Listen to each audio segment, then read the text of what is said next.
I'd like to call this meeting to order at 6:30 p.m. and call on Councillor Didavitas to read the land acknowledgement. The city of Thorold is situated on treaty land. The land is steeped in the rich history of the First Nations, such as the Haudenosaunee, Haudenosaunee, and the Anishinaabe, including the Mississauga of the Credit First Nations. There are many First Nations, Métis, and Inuit people from across Turtle Island that live and work in Niagara today. The City of Thorold stands with Indigenous people, past and present, in promoting the wise stewardship on the land in which we live. Thank you, Councillor. Are there any declarations of interest? Seeing none, adoption of the agenda. Can I get a mover and a seconder to adopt the agenda? I got Councillor D'Angela and Councillor Longo. All those in favor? Opposed? That is carried. Adoption of the minutes. Can I get a mover and a seconder to adopt the minutes? I got Councillor DeRose and Councillor Sentence. The minutes are CL 23-2023 from Tuesday, October 24th. Are there any errors or omissions? Seeing none, all those in favor?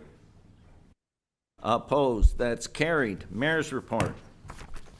First of all, it's great to see the chambers full tonight. On October 25th, I attended the Niagara Climate Change Summit at Brock University. The event was sponsored by the Niagara Region, Brock University, Niagara College, and the Niagara Peninsula Conservation Authority. Clean energy initiatives and community energy planning were among the sessions on the day's agenda. On October 27th, we raised the Remembrance Poppy flag at City Hall in the Battle of Beaver Dams Park to recognize the kickoff of the Poppy campaign, which ran to Remembrance Day, November 11th.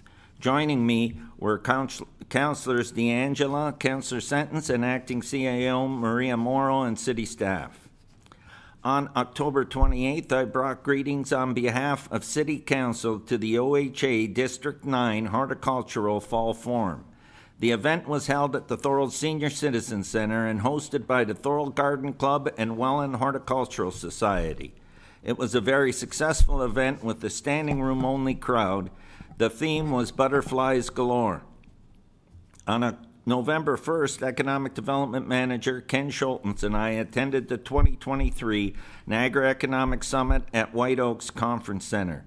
The Greater Niagara Chamber of Commerce hosted this event, and this year's theme was Shaping a Better Future. On November 2nd, Economic Development Manager Ken Schultens and I met with OPG Vice President of Regional Operations Nicholas Pender and Corporate Relations Officer Jennifer Grassi for our yearly update. Some issues discussed were our growth, both residential and commercial industrial, regional projects, water safety concerns, and community partnerships. On Saturday, October 4th, Economic Development Manager Ken Schultens and I attended Niagara Port's announcement in Port Colborne. Niagara Ports will be expanding in the city of Thorold with two new parcels, one 12 acres and the other 16 acres north of the existing McClary docks, and one in Port Colborne, which is 40 acres. These lands, owned by Transport Canada, were previously declared surplus under St. Lawrence Seaway Management Corporation and have now been transferred to HOPA Management. They will increase the size of the Thorold Multimodal Hub, which continues to grow and is now home to 35-plus businesses. The Canal City Mayors and HOPA continue to work in promoting and developing the Welland Canal Trade Corridor and Niagara Ports into something special. On November 7th, I attended the webcast titled Economic Impacts of the Marine Industry. Ontario Marine Council Chair Steve Salmons stated, "Marine transportation plays a critical role in Ontario's supply chain and economy, but it goes largely unnoticed." The Ontario Marine Council said last year the marine industry generated $9.6 billion in economic activity in this province. As the province moves forward with its marine transportation strategy, the future looks brighter. The recent St. Lawrence Seaway Management Corporation employee strike highlighted the importance of the Seaway plays in moving goods and the important role the Thorold Multimodal Hub can play moving forward.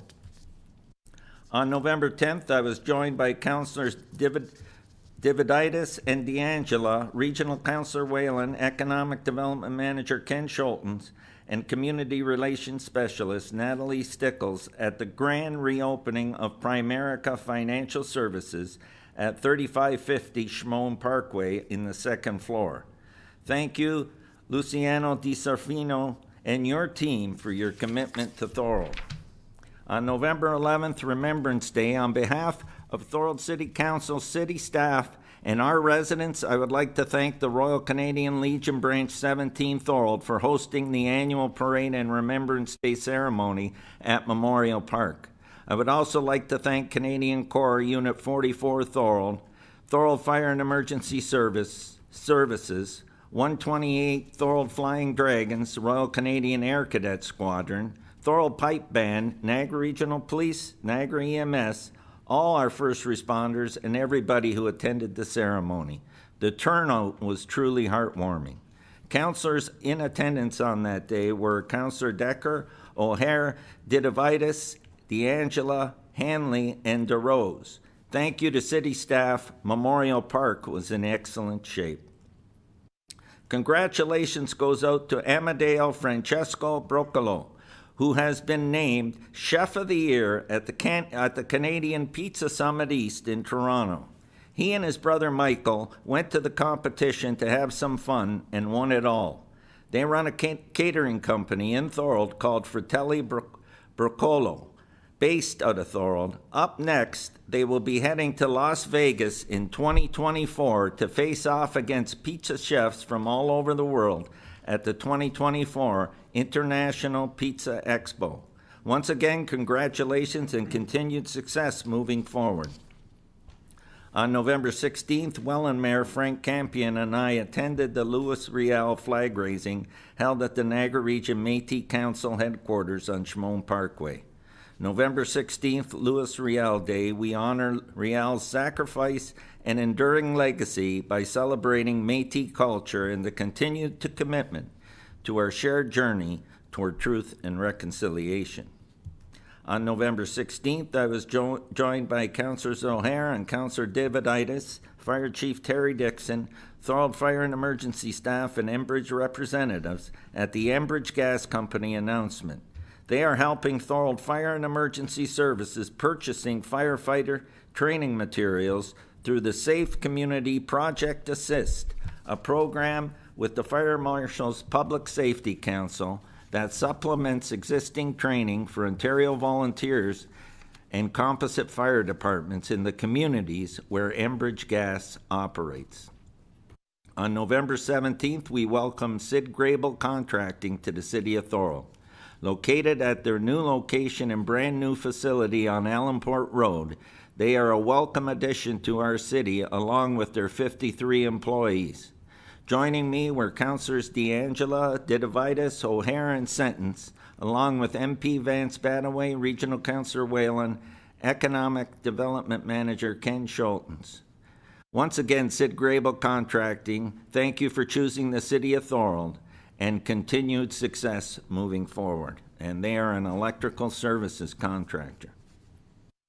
It was a busy weekend in the City of Thorold with the Fall Arts and Crafts Show at Thorold High School, the Thorold Senior Citizens Association Christmas Bazaar, the TCAG Pop-Up Produce Market, and the TAA Beaverlock Farms Hockey Tournament, to name a few. A great weekend in the city. A lot of exciting events took place. On November 21st, I was joined by Councilor DeAngela at the Thorold Leaders Prayer Breakfast hosted by One Thorold at Club Capri. This year's keynote speaker was Rachel Tolich from Sanctuary, Toronto. This year's theme was Participating in Transformation. We are supporting Community Care St. Catherine Thorold's Adopt an Angel program. This generous program primarily focuses on children, teens, and seniors to ensure that no one is forgotten this holiday season.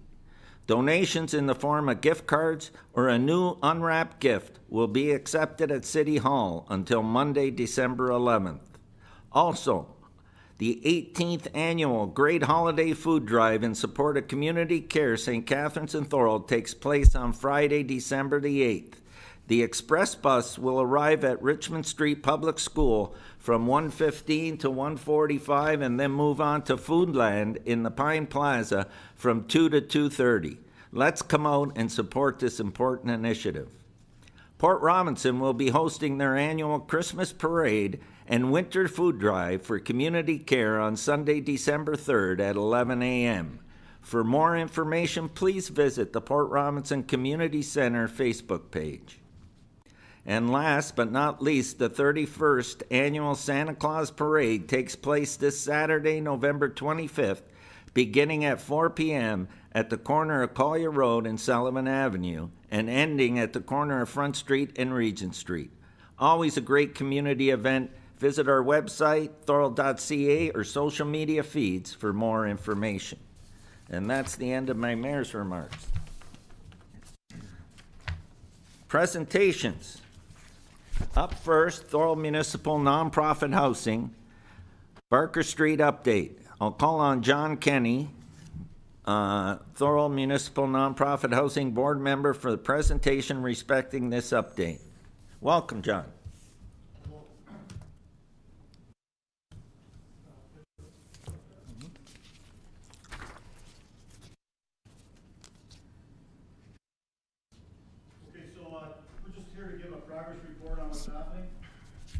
Thank you. So the construction contracts were executed with Nikon. The project is proceeding well. The completion date is 18 months from when we started. The construction trailer is on site in full operations. The rough grading on the site was undertaken, and the granular backfill is there. It's the large pile at the back is going to be used to backfill around the building once we get farther along. A mud slab was needed to be poured for the removal of poor soils, was undertaken and supervised by a geotechnical consultant on the project. Our concrete footings have been installed, as you can see, and the concrete walls are progressing on the west side of the building. In the next couple of weeks, we'll be working on the walls on the eastern side of the building, and the elevator pit foundation walls will be installed with the sump pump. And then we'll be backfilling all around the building to get it moving. With me here today is Ian Matthews from Nikon, our builder, and Emilio Raimondo, the architect for the project. This Saturday at 10 o'clock, we're going to have a bit of a tour for the board, and we're going to invite all the council members and the mayor, if anybody'd like to come, this Saturday at 10 o'clock. In the future, we'll have some for the public, but right now, with the weather and everything, we're just going to keep it small. So, like I say, if anybody'd like to attend, you're more than welcome. I'd just like to give a shout out to the rest of the people on our board, Councillor Mike Dedavitis, Ken Sentence, Ed Pizzo Sr., who's here, Don Doby's here, who is here, Karen Blackley, and Joe Atkinson. And I'd also like to thank from the city there, Steve Santo's been working with us whenever we needed some help, and he's been very helpful. That's what I have to say on the project itself. This project, if you have any questions for myself or Ian or Emilio, fire away. But I do also would like to mention a little bit about the organization. So we have 140 units in Thorold. With the 60 that are going to be built, obviously it would be 200 units. The ones on Ormond and Bolton and Crompton are all clear of the mortgage, and we've just got 16 mortgages on Romy. The reason I'm bringing that up, we have some money. Today the budget came out. We haven't had an opportunity to closely look at it, but I know there's money there. But to proceed, you need some land. So if there's any land out there that anybody knows of within the city, We're not looking for free land, but we're looking for land to possibly build on in the future. So if the city has any names or any leads of people that might want to sell some, let us know. This is a good opportunity for, as we see a lot of seniors here, there's going to be a lot more seniors looking for places to live. So that's about it for the presentation. Any questions? Questions? I open the floor, councillors, for questions to our presenter, John Kenny. Go ahead, Councillor O'Hare.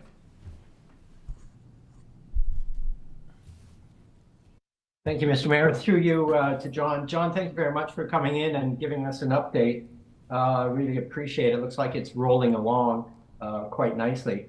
I was just wondering, two questions. One is, first off, just curious as to a targeted occupancy date, if you happen to have that. And second is availability. You said 60 units. Are they all assigned already, or can people still apply? So those are my two questions for you. Thank you. Okay, the completion date was originally set at around November. We are about 3 weeks behind right now, all dependent on the weather, obviously. But we're open to be completed by the 1st of December, the end of the year of next year for full completion. As far as occupancy goes, there'll be, we control 45 of the units. The region controls 15, which would, they would come off the region list. There is a list with about 120 people on at, and we will be going through that list, interviewing people, and yeah, there is a list there. So can people still apply, or has that already been closed off with enough names? Well, to be honest, we talked about that last night and closing it off. What we have to do is go through that list. I did notice some of the people, the list is 4 or 5 years old, and we're talking, some of the people have passed away. So we have to update our list. And once we update our list, then we can open it up if there's availability. Great, great. Thank you very much. Great story. Thank you. Is there anyone else that has a question for our presenter? Go ahead, Councillor Sentence. Yeah, I just want to echo the sentiments of our chair, John Kenny. Thank you. He's doing a great job as well. I want to give him some kudos, and it's a great group, and everything is proceeding well. So thanks to the chair as well. Thank you. Thank you. Is there anyone else? Seeing none, thank you, John. Thank you for coming to council, and we look forward to updates moving forward. Yeah, and thanks for listening, and we'll be back to you at some point in the new year. Thank you. Thank you very much. Up next, the Thorold Museum update, and I'll call on Mel Woodhouse, President of Thorold Museum Board, for this update. Welcome, Mel.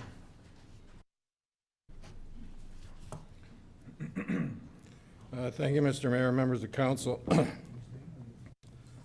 Just give you an update as well as to the progress that we've been making as a museum board in the efforts to try to get a museum in place for the city of Thorold.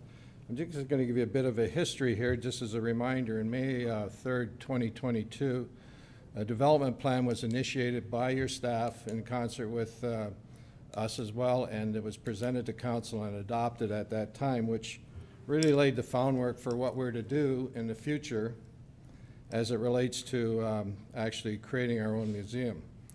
So what we've done is we've created a board, which you know we've been incorporated, and we've restructured the board. We've hired Lucy Papaleo as our accountant, and to address all our financial obligations as it relates under the Incorporation Act. That's all in place now. Canada Revenue Agency as well, we're dealing with them. We've developed policies, procedures, bylaws, and the Constitution.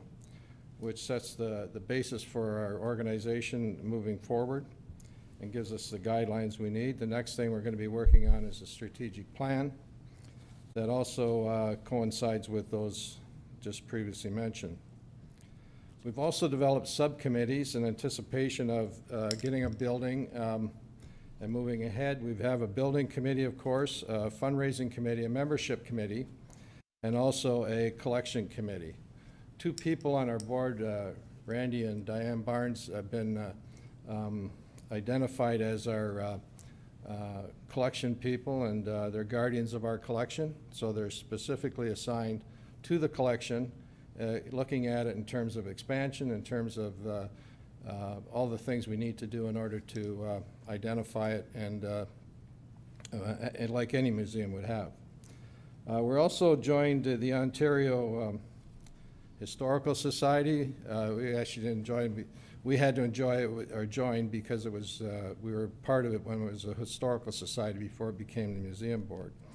We're also a member of the Museums of the Niagara Peninsula Association.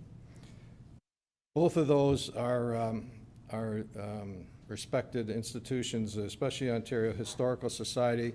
The Thorold Beaver Dams Historical Society was actually, I think, the second one to join back in the 1800s, so we go back a long way. So we have deep roots with them. The collection, Randy and Diane have been doing a fantastic job, and the collection has been growing. And as guardians of the collection, they're putting a lot of pressure on us and thusly to our city, but it's all for good things. We've been in negotiations with Trinity United Church. Unfortunately, much of the cultural aspects of the city of Thorold have been dwindling of late over the last 15, 20 years, where, you know, we have churches closing, we have schools closing. Just the Thorold Theater Group is without a home right now, and they just canceled their production. There's a lot of this happening. Social groups, if you think back, you know, Club Castagnano, for example, in Port Robinson. So these things are under a lot of stress, but it's also what makes our community a community. And while we've done a great job in bringing development here in terms of, the mayor talked about some of the stuff at, along the canal, and it's just fantastic, 30 some odd new businesses.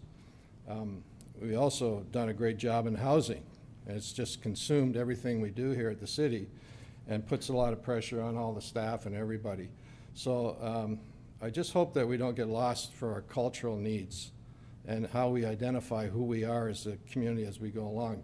History is being made as we speak now.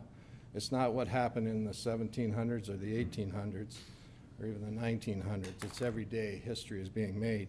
And somehow we have to have a way to identify that. We were also contacted and have been in negotiations with the Ontario Land Registry Office. They have in their, or had in their files, Thorold and Thorold Township collection of documents from 1850 to 1957. We were able to acquire those documents, the actual documents. There's 75 boxes of files that we took under our wing in order to protect them for future generations and research, et cetera. We've also been negotiating with the Canadian Corps, who have approached us, and through Councillor Hanley, had approached us about the fact that, like all social groups, clubs, you know, they're under a lot of pressure as well. And one of the things they approached us about was their collection, their national collection. We negotiated with them. We signed an agreement. We are now, the Thorold Museum are the owners of that collection. So with that, the transfer of all of those items, and we're in the process of doing the inventory, digitizing as much as we can, et cetera, with a very limited budget, I might say. I'm not adverse to limited budgets, as those of you who know me are being around this chamber. But we're at a point now where we need to look at where we're going tomorrow. Having said that, with the assistance of the Niagara branch of the Ontario Genealogical Society, we are now digitizing our collection at no charge. So we were able to connect through one of our members who's on the Niagara branch, folks to come in who are now working out of the Lock 7 tourist building and are doing a lot of the digitization for a lot of the documents we have. And I can tell you, we have an extensive amount of documentation. We have about 30 to 40,000 items that we have to deal with. So it kind of gives you an idea of where we're at. Our collection is unfortunately located at least 5 different locations. One is the tourist building at Lock 7. One is the credit union, downtown Thorold. Chestnut Hall still, beside the library. And also in Allenburg, we signed a lease with the city to take over the 2nd floor at the Allenburg Community Center. It is now full, totally. And we also have it at some private residences and some barns. So we've got a lot of pressure to deal with all of this stuff. Having said all that and the challenges that we're facing, we need council to do 3 things for us to move on. Number 1, we'd like to get a member of this council appointed to our board. I think it's important that eventually, and if you read your report from March 3rd, it talks about the city eventually taking this over. We are basically a group of volunteers who are taking responsibility of the collection to ensure that the city and future generations have this collection, that it's secured and it doesn't go missing like so many things in the city of Thorold have in the past. So we'd like to have a member of council appointed to the board. That can happen right away because we're meeting Thursday. So if council takes action tonight, that would be great. We'd like to, one of the challenges we faced this year was the financial aspects, and we've had discussions with city staff because the way the funding is set up, you donate or you applied $9,200 as approval for the budget, for our budget this year. And unfortunately, we didn't get any money until November or August 24th. And so the plans that we have are very compressed right now because of that. The other part of it is that your policy is based on 50% of the grant being allocated, and the other 50, I'm not entirely sure how it all works, but you don't get any money until you actually spend the money, the other 50%. Well, if you don't have money to spend, then what's happening is, as members of the board, we are funding it ourselves. We're actually taking money out of our pocket to acquire things to meet some of these things. And some of the action that we wanted to take in terms of hiring a part-time person to help with the inventory and get the inventory properly identified, we're still way behind because of this. So it presents a real challenge for us. And what we would like you to do, if possible, is to treat us, because we're an incorporated body created by council, at the Wisha Council, the same as the library is funded. So that we don't get into this dilemma of, somebody won't take a check and we're using our credit cards and all this kind of stuff. I mean, if the city's committed to the museum, which I believe we are, and the history of this community, then we need to make these changes and do them soon.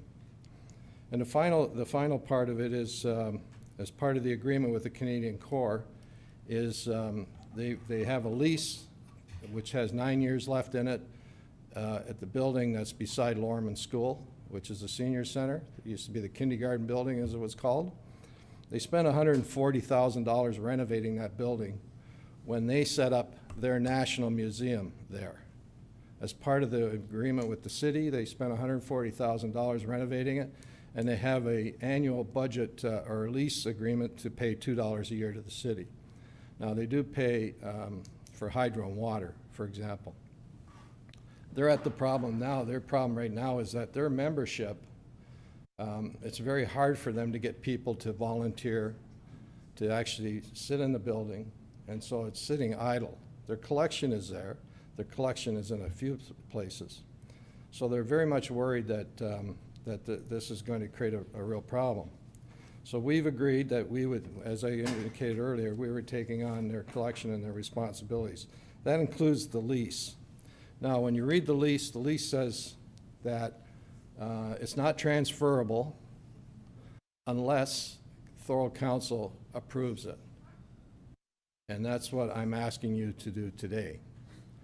If you approve the lease, we move in there right away and we start.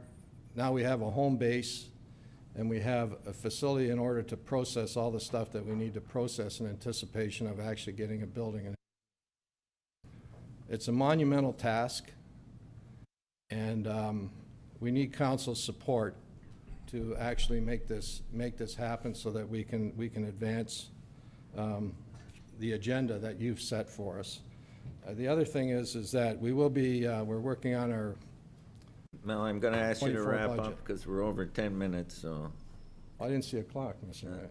I think the clerk said that I could have an extra 10 minutes because I didn't have a.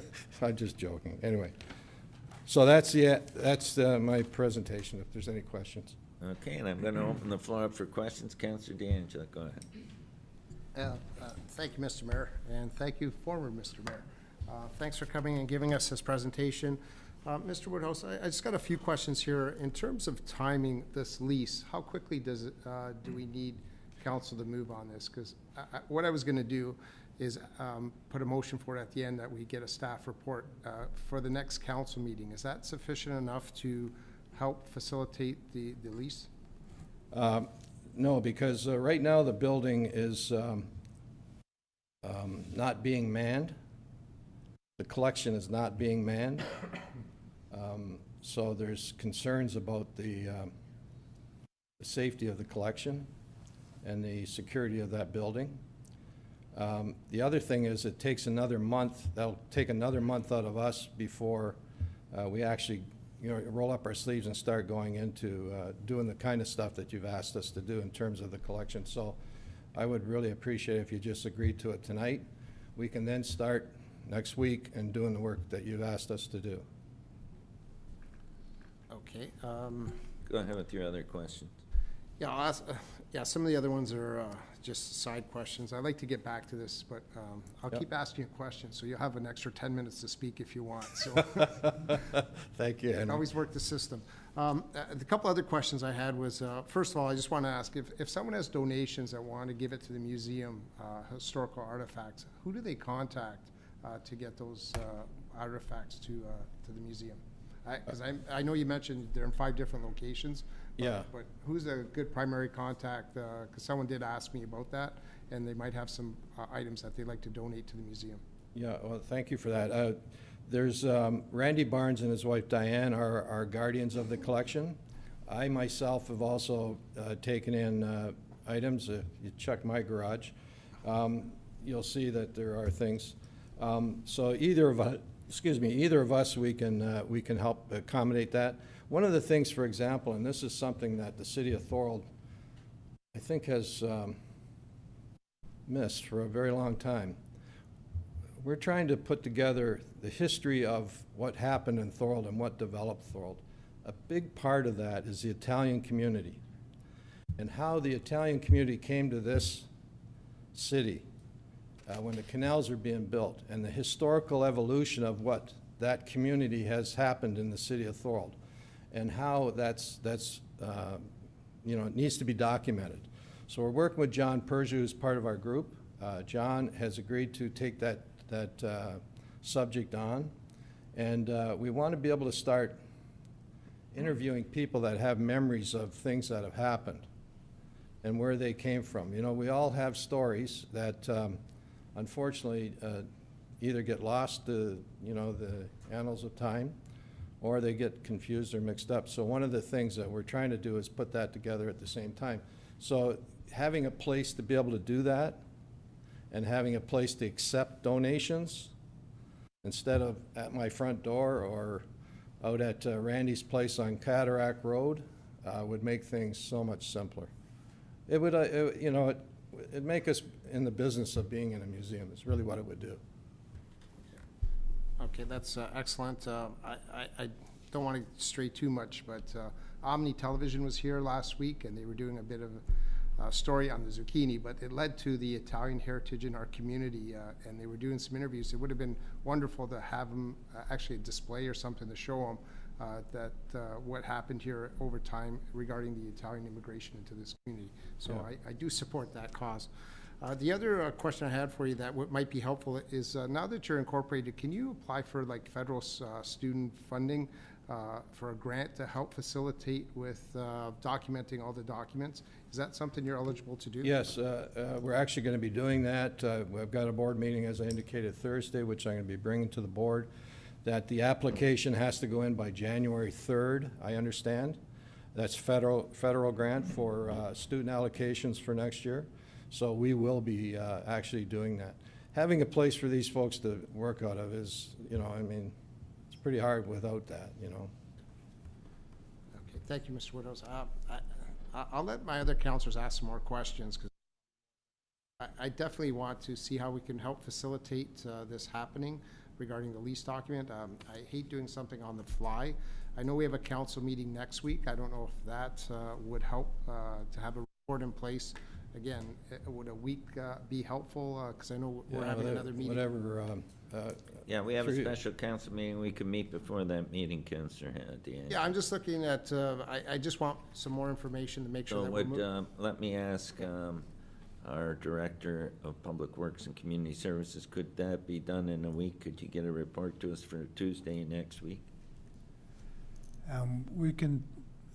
We'll do our best to get it on the next agenda for December 12th. No, we got a special council meeting next Tuesday. I was wondering, could we do it the prior challenge, to Mr. Mayor, is that with all due respect to Mr. Woodhouse and the efforts of the museum group, we haven't really had a chance to talk to the actual leaseholder yet. The gentleman's been out of town on vacation, but he's back now, and I'm hoping to meet with him sometime this week. There is a process that's prescribed in the lease agreement about terminating the lease, and there are some things in the lease agreement that don't make sense to carry over if the lease is transferred. So I'd like council to be fully aware of those items. We might be better off to terminate the lease and look at something else in a shorter term. Okay. I'm good for now. We're heading in the right direction, but I think we just need to keep working on this. Thanks. Could I answer, Mr. Councillor Hanley, did you have your hand up?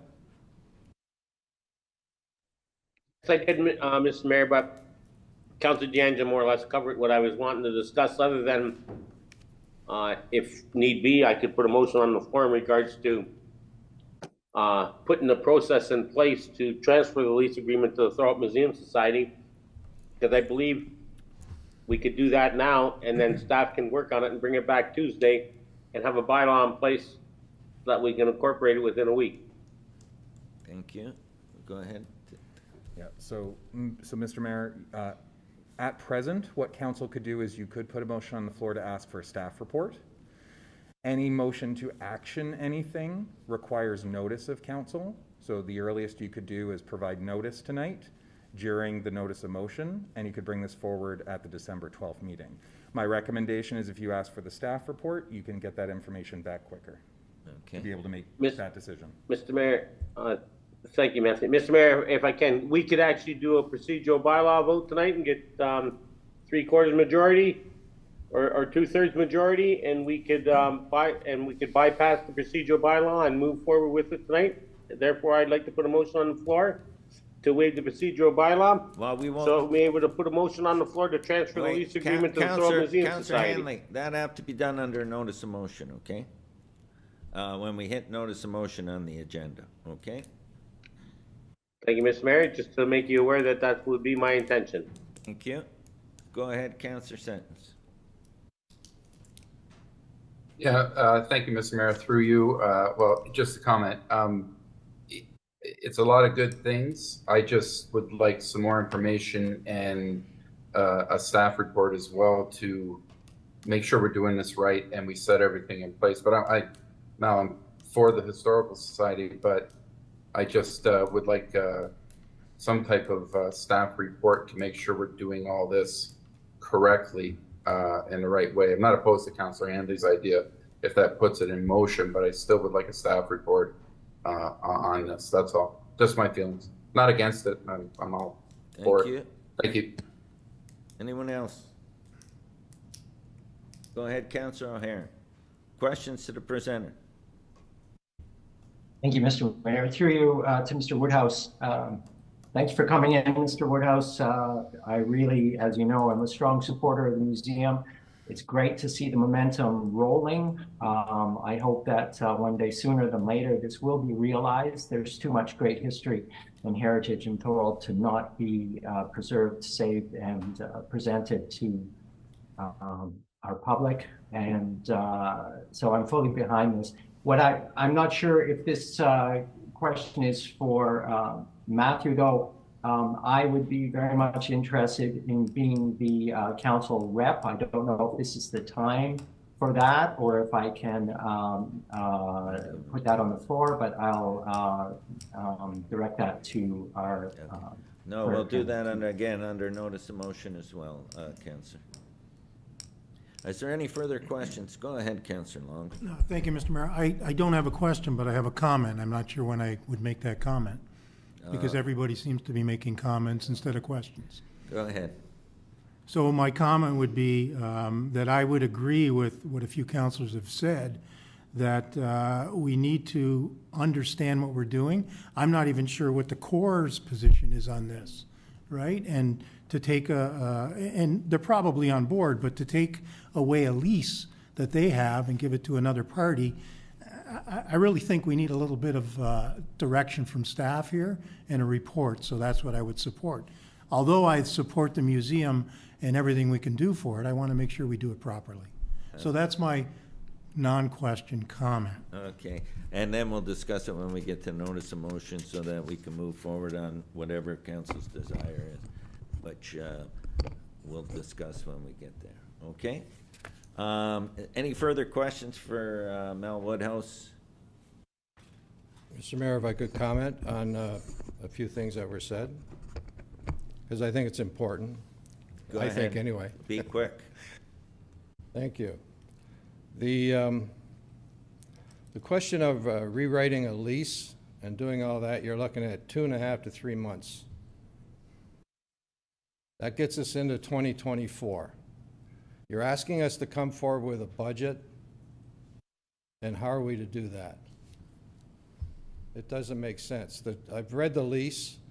The Canadian Corps, Mike Reed has read the lease. They're in 100% agreement with this, that they transfer it over, and all it takes is a vote of this council to make that happen.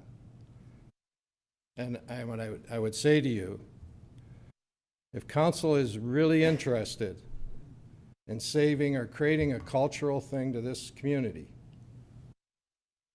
that you need to be supportive of it. We can no longer continue to push a rope up a hill. Either you want a museum or you don't. Either you want to preserve the collection or you don't. And if you don't, then the board itself will deal with that matter directly. There's no point in us continuing to do what we're doing, trying to meet the city's needs and the community's needs, and just run into these roadblocks all the time on a simple, very simple matter. These are all delay tactics, in my opinion, and they're not necessary at all. Okay, Mel. Thank you. Thank you for your presentation, and thank you to the board members that are here as well. We're going to move on now to items for consent. Can I get a mover and a seconder for the items for consent, and then we'll decide what ones we're pulling? I got Councillor Dividitis, the seconder. they'll be the mover and seconder on all of the ones. Now, what items are we pulling so that I know, and then we'll vote on the ones we're not pulling, and then we'll go back through the list. Okay? Did you have one, Councillor Longo? Yes, Mr. Mayor, I have three, actually. 11.2, 11.2, 11.14, one sec, 11.14, and 11.15. and 11.15. Okay, thank you. Is there any others? Go ahead, Councillor Hanley. 11-1, please, Mr. Mayor. Thank you. Is there anyone else? Go ahead, Councillor D'Angelo. 11-9, Mr. Mayor. 11.9, okay. Okay, I see none others. So what we've got is 11.1, 11.2, 11.9, 11.14, and 15. So we are going to vote right now on 11.3, 11.4, 11.5, 11.6, 11.7, 11.8, 11.10, 11.11, 11.12, and 11.13. We have a mover and seconder. All those in favor? Opposed? That is carried. Okay? Sorry, Mr. Mayor, just to dive in there. So with that, you received the city councilor appointment, to the Allenburg Community Center Board of Management. So that does appoint Councillor Sentence to the board. So just wanted to advise of that. Sorry, there was one other in here. The 11.7. Yes, so 11.7 is the application for the Niagara Transit Commission Public Advisory Committee. At this point, council has received that memorandum. There is information in closed session with regards to the candidate. Council at this time can appoint or nominate that individual, or if they'd like to discuss the application, we could go into closed, have that discussion, and do the appointment after closed. But there is only one position and one applicant. There's only one applicant for that. That's correct. So are we, so that's basically. It would be a motion to nominate the individual. That nomination goes back to the Niagara Transit Commission for appointment. And we do that separate? Yep, so we would just need a motion if council would like to do it now. We don't need to go into close to have that discussion. If councilor or a councilor would like to discuss the appointment, we could do it in closed and then we deal with it after the fact. Okay. Is everybody good with the person that's information is in the package? Is there anyone that's not good with it? Can I get a mover and a seconder to accept that person? I got Councillor Divinitis and I got Councillor Longo. All those in favor? Opposed? That is carried. So now you can, do you want to announce that?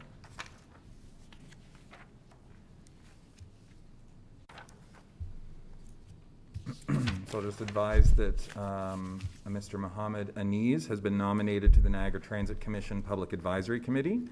At this point, we will send correspondence back to Niagara Region, Mr. Mayor, advising of the nomination, and that nomination will go to the next Niagara Transit Commission meeting for the appointment. Thank you. And Councillor Longo's our rep on that committee. Okay. You can proceed with the pulled items now. Okay, 11.1. CLK-C83 2023 Environmental Climate Change and Biodiversity Advisory Committee recommendation for letter of support regarding EVSX battery recycling plant. And I think Councillor Hanley, you pulled that, am I correct?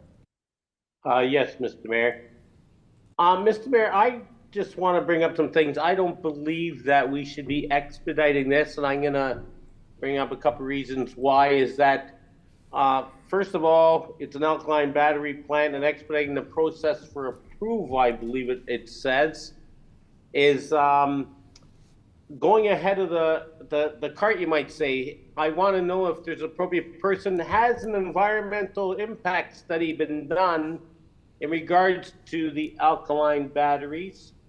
Would be my first question. Then I also have concern that if you read the last paragraph of the letter which the individual had sent to us, It is council understanding that this first phase of the multi-phase development, which will include future non-alkaline battery processing.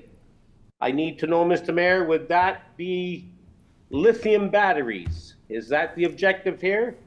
And again, in regards to an environmental study, because if you're processing alkaline batteries or lithium batteries, an environmental process usually goes from the beginning to the end and what total impact it will have. So that's my first question. Has an environmental study been done? Second question, is the future expansion looking at recycling lithium batteries? And then I have future, more comments, Mr. Mayor. Thank you. Did you want to, who wants to handle that? Ken, our Economic Development Manager, go ahead, Ken.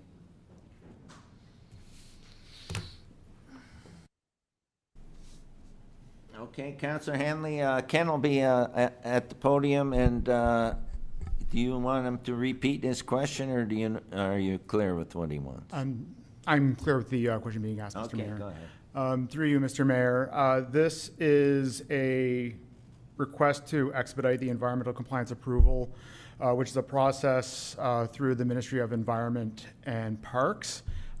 Basically, what the ask is to, in order to expedite, so to get the MOE reviewing their application sooner, it often helps if there is a letter from the community in which the recycling facility is going to be located in. So this is in no shape, way, or form putting the cart before the horse or attempting to cut corners or to avoid doing any undue work. To your other question, an environmental impact study is not required for this, but rather they'll be looking at the processes that are taking place inside the facility, and we'll be looking at the application for the application for the waste processing. And finally, this is the first stage of a multi-phase project that is starting with an alkaline battery recycling. Every phase will require an ESA application, and we'll need to get approval from the ministry.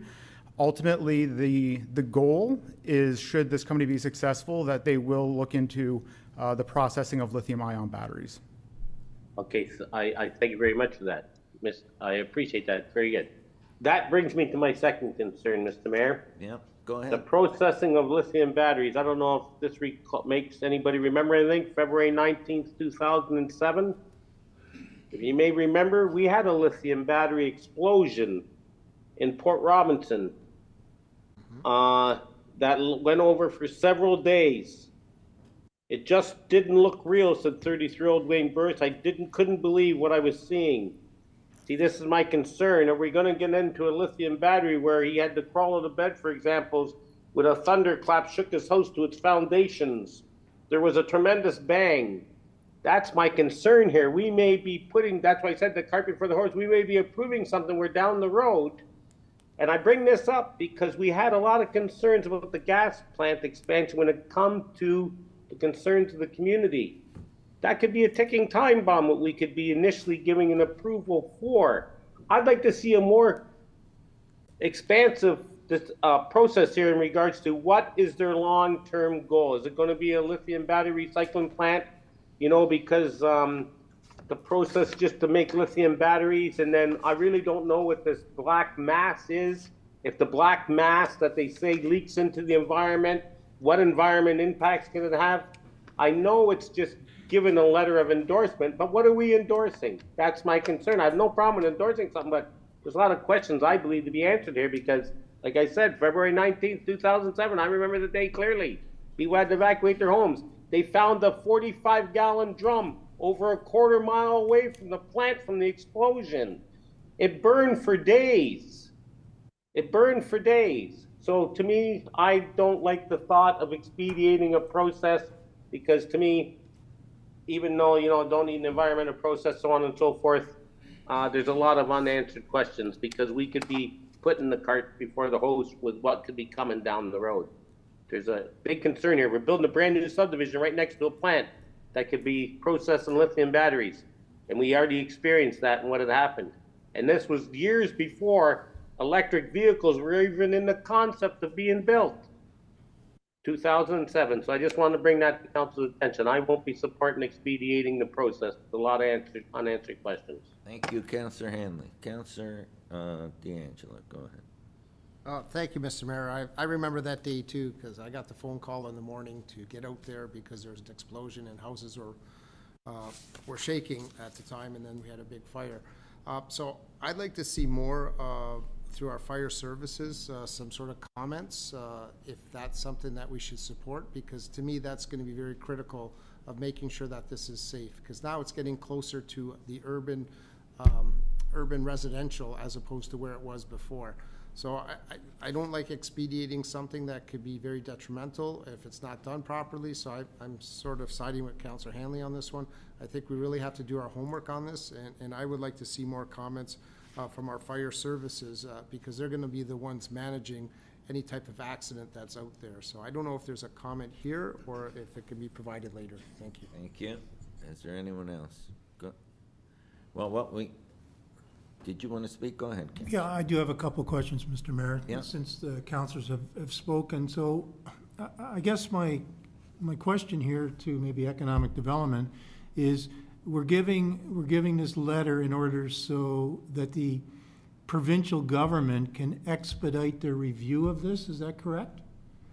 Through you, Mr. Mayor, that is correct. There is a queue of applications. Right. And this is simply moving their application, a request to move their application to the top of that queue, so ministerial staff can begin that review process. Right, so they'll move it up the queue, but not necessarily to the top, right? Through you, Mr. Mayor, that is correct. So, through you, Mr. Mayor, so this review is going to take place no matter whether we support it or not, because this is out of our jurisdiction. This is a provincial government review? Through you, Mr. Mayor, that is correct. So, and just to talk about Councillor D'Angelo's comment there, would our fire department have any say in this at all, or is this a provincial issue, and if they approve it, then our fire department responds accordingly? Through you, Mr. Mayor, my understanding is this is the Ministry of the Environment looking for environmental compliance. Should they get that approval, it will still have to go through a proper building process in which fire planning and building will be consulted, as well as engineering, to ensure that it meets all local city zoning bylaws and requirements. Okay, so I guess my final question, Mr. Mayor, so whether we expedite or leave it the way it is, all the steps will still take place. The only, I guess, benefit to the proponent and maybe to what they're trying to do would be the speed in which this facility starts to operate. Through you, Mr. Mayor, that is correct. And I'll just make a comment on the application here, because it sounds, and I understand, I don't want to sound like an expert, but I have spoken to the proponent. I kind of understand what they're trying to do, and it is pretty unique with the alkaline batteries especially. What they do is, batteries sound terrible, obviously, and we use batteries, so we need to figure out how we're going to resolve the waste issue. They actually turn alkaline batteries into alkaline that goes into fertilizer, which is used for crops. And I guess it's a pretty unique way to solve a problem that man's created. So I'll just make that comment. So, you know, whether or not council wants to move forward with this today or not, this is still going to happen. So I think we need to understand that. Thank you. Anyone else? Councillor Sentence. Go ahead, Councillor Sentence. Yeah, thank you, Mr. Mayor. Through you. So my question it would be to, I think it's Councillor Longo and Councillor O'Hara that sit on this committee, if I'm not mistaken. Your feelings, maybe I heard Councillor Longo. Is Councillor O'Hara, are you on this one as well? Yes, I am. Through you, Mr. Mayor, to Councillor Sentence. The committee itself has done some diligent work with the owner of this new business, has even taken a tour of the plant and had prepared multiple questions regarding the effects that it would have on the environment. At this stage, it appears that the committee has agreed that the work should be allowed to proceed forward should they pass all the requirements that the provincial government is expecting them to apply for. So Councillor Longo said what they are attempting to do, take a bad product and turn it into something useful. The recovery rate is extremely high in terms of any toxicity, including dust, including noise. I mean, they're looking at it from multiple angles, and I suspect as well that the proprietor at some point will come to council and speak to us directly. But I think we shouldn't forget that this is simply a request to have the process started a little bit sooner, the review process started a little bit sooner rather than later, and that's all we're agreeing to here at this point. Okay, thank you, Councilor Longo and Councilor O'Hare. That's good information. Thank you. Thank you. Are there any further questions? Go ahead, Councillor DeAngelo. Thank you, Mr. Mayor. Just a follow-up question to our Director of Economic Development. Is this a complementary business to the Hayes Park, or is it sort of a standalone? Like, will it fit in with some of the other businesses that are there that are going to be moving forward? Like, is there going to be synergies working with other businesses, or is it more of a standalone where it will just be sort of isolated from the other types of businesses that are coming into that location? Through you, Mr. Mayor. As it was noted earlier this evening, the Thorold Multimodal Hub is currently home to 35 tenants. I'm going to give you a very long-winded answer to your question, so I apologize in advance. One of those tenants is a company called Destiny Copper, which are processing the mine trailings and have found a completely environmentally safe way of precipitating the copper out of those trailings into a high-value product. And they are leveraging their location at the hub to bring in their materials.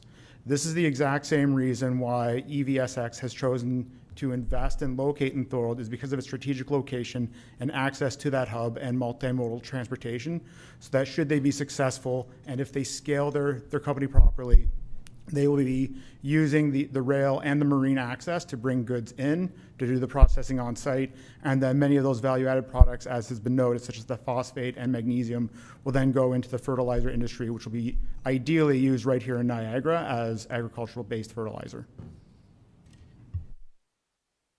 Okay, thank you. I have one more question, maybe to our fire chief.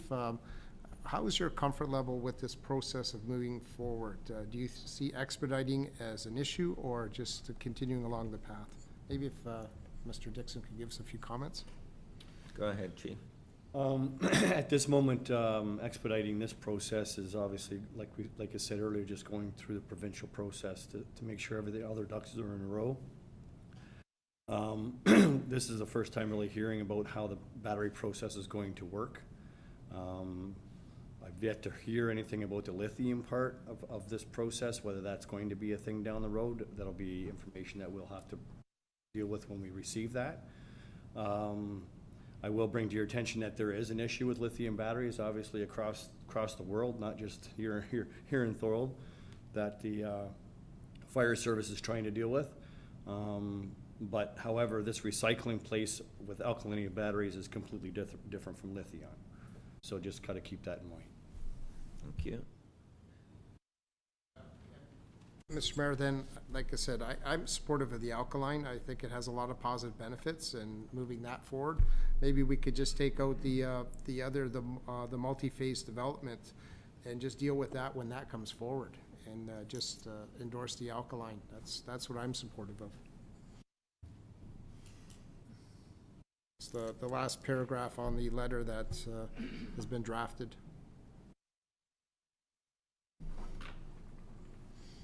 As a compromise to continue with this technology. So you want to just take the last paragraph out, the last two lines, correct? Yes, it's the last two lines. Yeah, that's fine. That speak of the non-alkaline battery processor. So we'll remove that. Is everybody good with that? Removing the last two lines, so then it just focuses on the alkaline. Okay? Go ahead, Councillor Hanlon. Well, that's perfect. I like that. That was my concern, not the alkaline. I said it's the lithium. It was that, No, like I first that's- mentioned, it's those last two lines in there. That's a point well So taken. and we'll- eliminating that is good for me. When it comes up at a later date with the lithium, then we can discuss that this time. Because as the chief mentioned, there is a lot of concerns with lithium batteries in today's world. So we're gonna delete that and we're gonna focus on the alkaline, okay? So that's what's been discussed and that's what's been agreed to. So, regarding 11.1 with that, last two lines removed, all those in favor? Opposed? That is carried. Good discussion. 11.2, CLKC 84-2023, Road Safety Advisory Committee presentation regarding traffic concerns at Pine Street and Sullivan Avenue. And I know we've got a good contingent here to hear a discussion on this. And Councillor Longwood, you're the one that highlighted this, so. Yes, thank you, Mr. Mayor.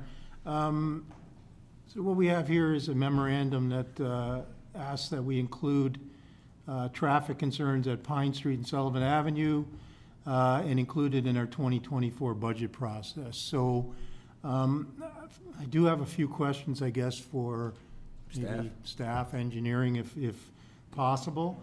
I'll get Sean up at the podium. Oh, you've got your own podium. Go ahead, yeah. Okay. Thank you, Mr. Mayor. Through you to Mr. Dunsmore. There's been a bit of confusion here. I wonder if you could just maybe clarify. Pine and Sullivan, those are both municipal roads. If we installed stoplights or other traffic calming types of implements there, would it be totally the city that does this, or is the region involved? Through you, Mr. Mayor, the region, if we were to install traffic signals at that intersection, the region would be doing the installation, but it would be totally at the city's cost.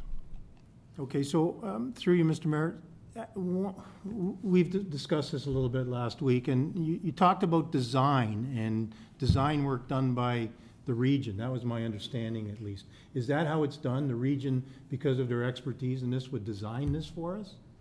Through you, Mr. Mayor, that's right. They would design that intersection, including any repainting of the lanes that may be required, so that the traffic signals work in an efficient and effective way. Okay, but did they, and again, I'm not an engineer, did they design the light standards and the lights and that sort of thing? Is it an actual engineering design that's required? Through you, Mr. Mayor, yes. Okay, so we rely on through you, Mr. Mayor, so we rely on the region to do that for us. How long would that process take? Through you, Mr. Mayor, 6 to 8 months. Okay, and then we would have to start the construction. That's right. Okay, so I guess in your opinion, would it be possible to include this in the 2024 budget and have it done in 2024? I guess that's the crux of the matter here. Through you, Mr. Mayor, the region, when they do their design work and stuff like that, they have a queue for this type of stuff. We're not the only ones asking for the traffic signals. So assuming their queue is of reasonable length, yeah, we could probably have them put in late 2024. Okay, so we can't fast track this queue like the previous report, right? Okay. You could try. And I guess from staff's perspective, through you, Mr. Mayor, is there any issue with fast tracking this? Does this create a problem with any future work in the area, or would it cause conflicts? I guess that's my final question. Through you, Mr. Mayor, the only other issue that might, at some point in time, we got to redesign Pine Street. Pine Street had railroad tracks running down the middle of it. It's a very wide platform at this point in time. There may be some opportunities for us to do some active transportation and or parking or whatever on Pine Street. And that may affect the traffic lights if they were installed. And what might have to happen is just a redesign of those traffic signals to make it work with the new design of the road.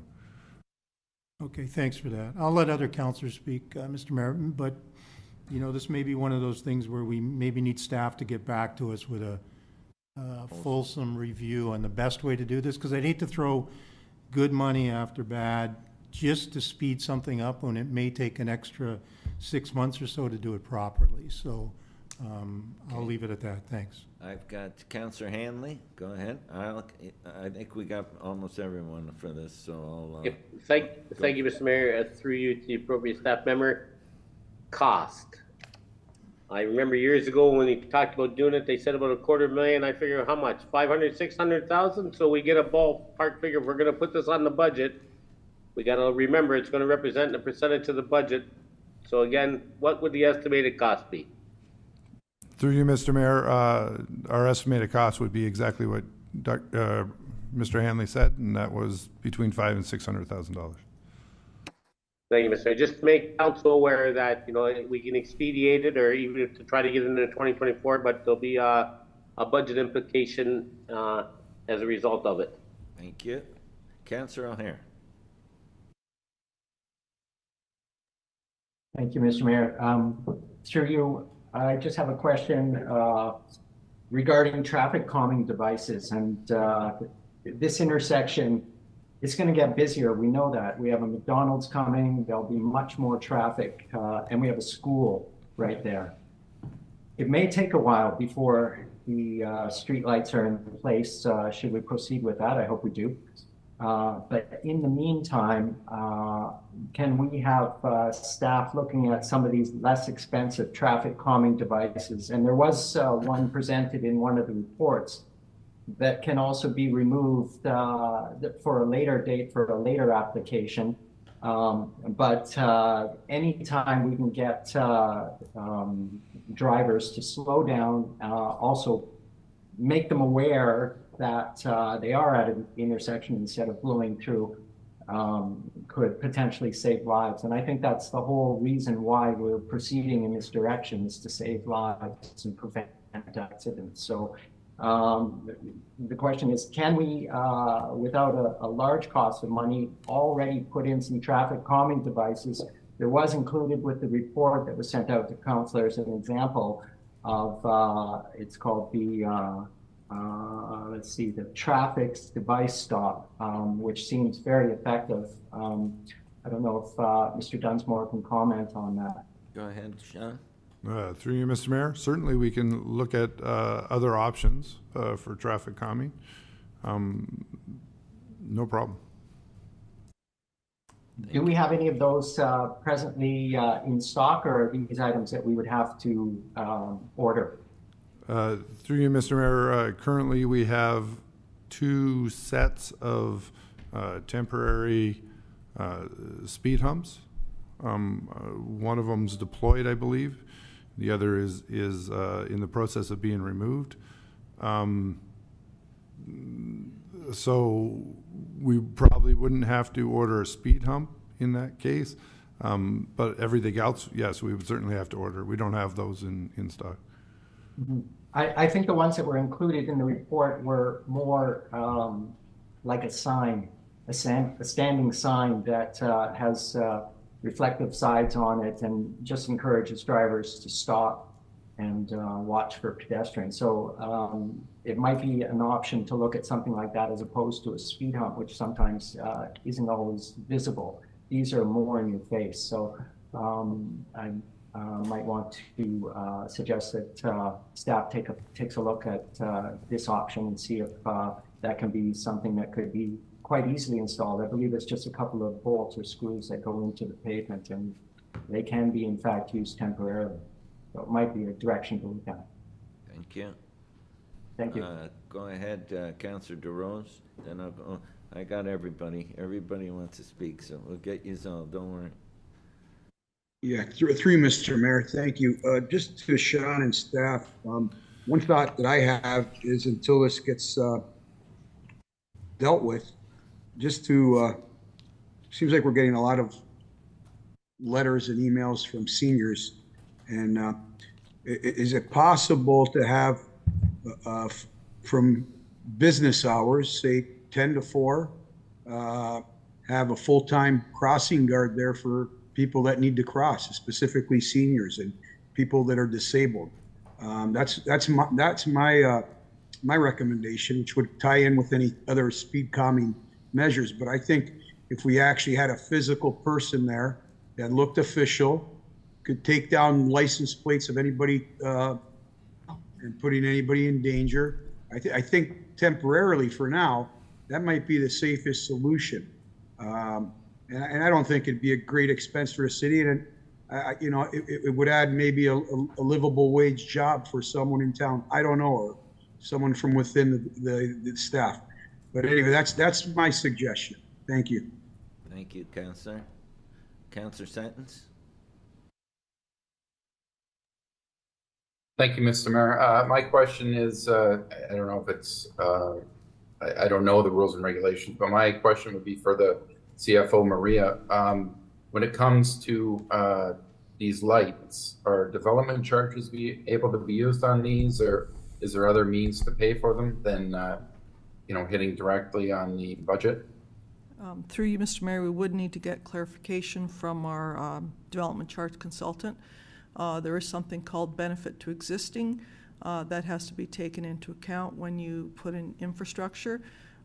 This is also a corner where lights did exist, so I really can't comment on whether we can or can't without getting some clarification from them.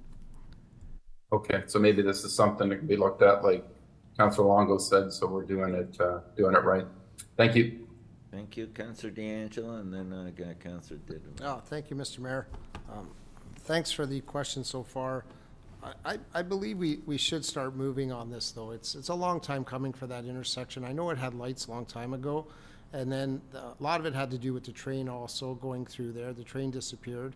But just think of all the growth we've had in the last say 10 years in downtown. How many more people are there? How many more vehicles are going down there? And that intersection is really busy. Traffic calming measures are nice, but when you have 5 cars at a 4-way stop, who goes? And that's the issue, right? Some people are more aggressive than others, and there you end up with some accidents. So lights, I think, are due. In terms of fast tracking, it's hard to fast track stuff at the city because there's a due process that takes place. But I think what we should be looking at is, and I have a question to our Ms. Morrow, when are we looking at passing the capital budget, which this would fall under? Through Mr. Mayor, we hope to have it to council late December, early January, and it's one budget, operating and capital at the same time. Okay, it's coming together. I know at the region they tried to bring the capital in. So that's coming pretty quickly. So to me, if we could get a report, maybe with some going over the issues that we have here of how we can move this quicker to get it to the forefront, how we can get to the queue at the region sooner. Like, even if we pass this in January, we don't want to be waiting till like March or April to get ourselves in the queue at the region. So there's where a bit of the expediting or fast tracking can happen. Get into the queue at the region sooner, get the design work done, get some funding put aside, and then move forward in due process. You don't want to rush anything, but at the same time, I think if items get a little bit more attention or a bit of a priority, then they can move a little quicker. And I think this is one of them that the citizens have been asking for, the businesses have been asking for in past time. And for anyone that's been in this community for a long time, I used to use that intersection when I used to work at Home Hardware. I used to ride my bike down Sullivan, hit the lights, unfortunately stop, and then get going again. But it wasn't as busy back then. But right now it's busy. The park is utilized more. There's a lot more events going on downtown. We're trying to drive traffic and business downtown. It's only going to get worse. It's not going to get any better. So I think we need to move on this the quickest way possible. So I think if we could get some staff time allocated to this, come back with a report to council as soon as possible, and then put some money aside in the budget to move it forward. It's not going to happen in the first couple months of 2024, but at least we know the process is happening as opposed to waiting for that. So. And that's what this is saying. Be direct to report back with recommendations for consideration in the budget, but you want to fast track those recommendations. Am I correct? Well, we need well, in a reasonable period. Fast track the information that's required. So if we have to, some of those questions that have been asked about, maybe Sean, you can talk to the region, get to some definitive timelines, things like that, so we can get that information back quicker. Exactly, okay. And then some preliminary costs, what can be covered through development charges, items like that, as quickly as possible, so that when budget hits, we can make that decision, and the next day we could call on the region to put this into their design package if council moves forward at that point in time. So that's what I'm looking for. Councilor Didavinas. Being on that corner for 35 years, there's a ton of traffic coming. I know we have to wait for the traffic lights, but I'd like to see 2 crossing guards. I'm there every day around 2 o'clock, 3 o'clock. I go back and forth like crazy. The one lady can't handle it. I think it's really dangerous for the kids, and there's a ton of traffic there going to Foodland or John's. Only one guard there? Yeah, Sorry have 2. to interrupt. Yeah, you need to have 2. Like, okay.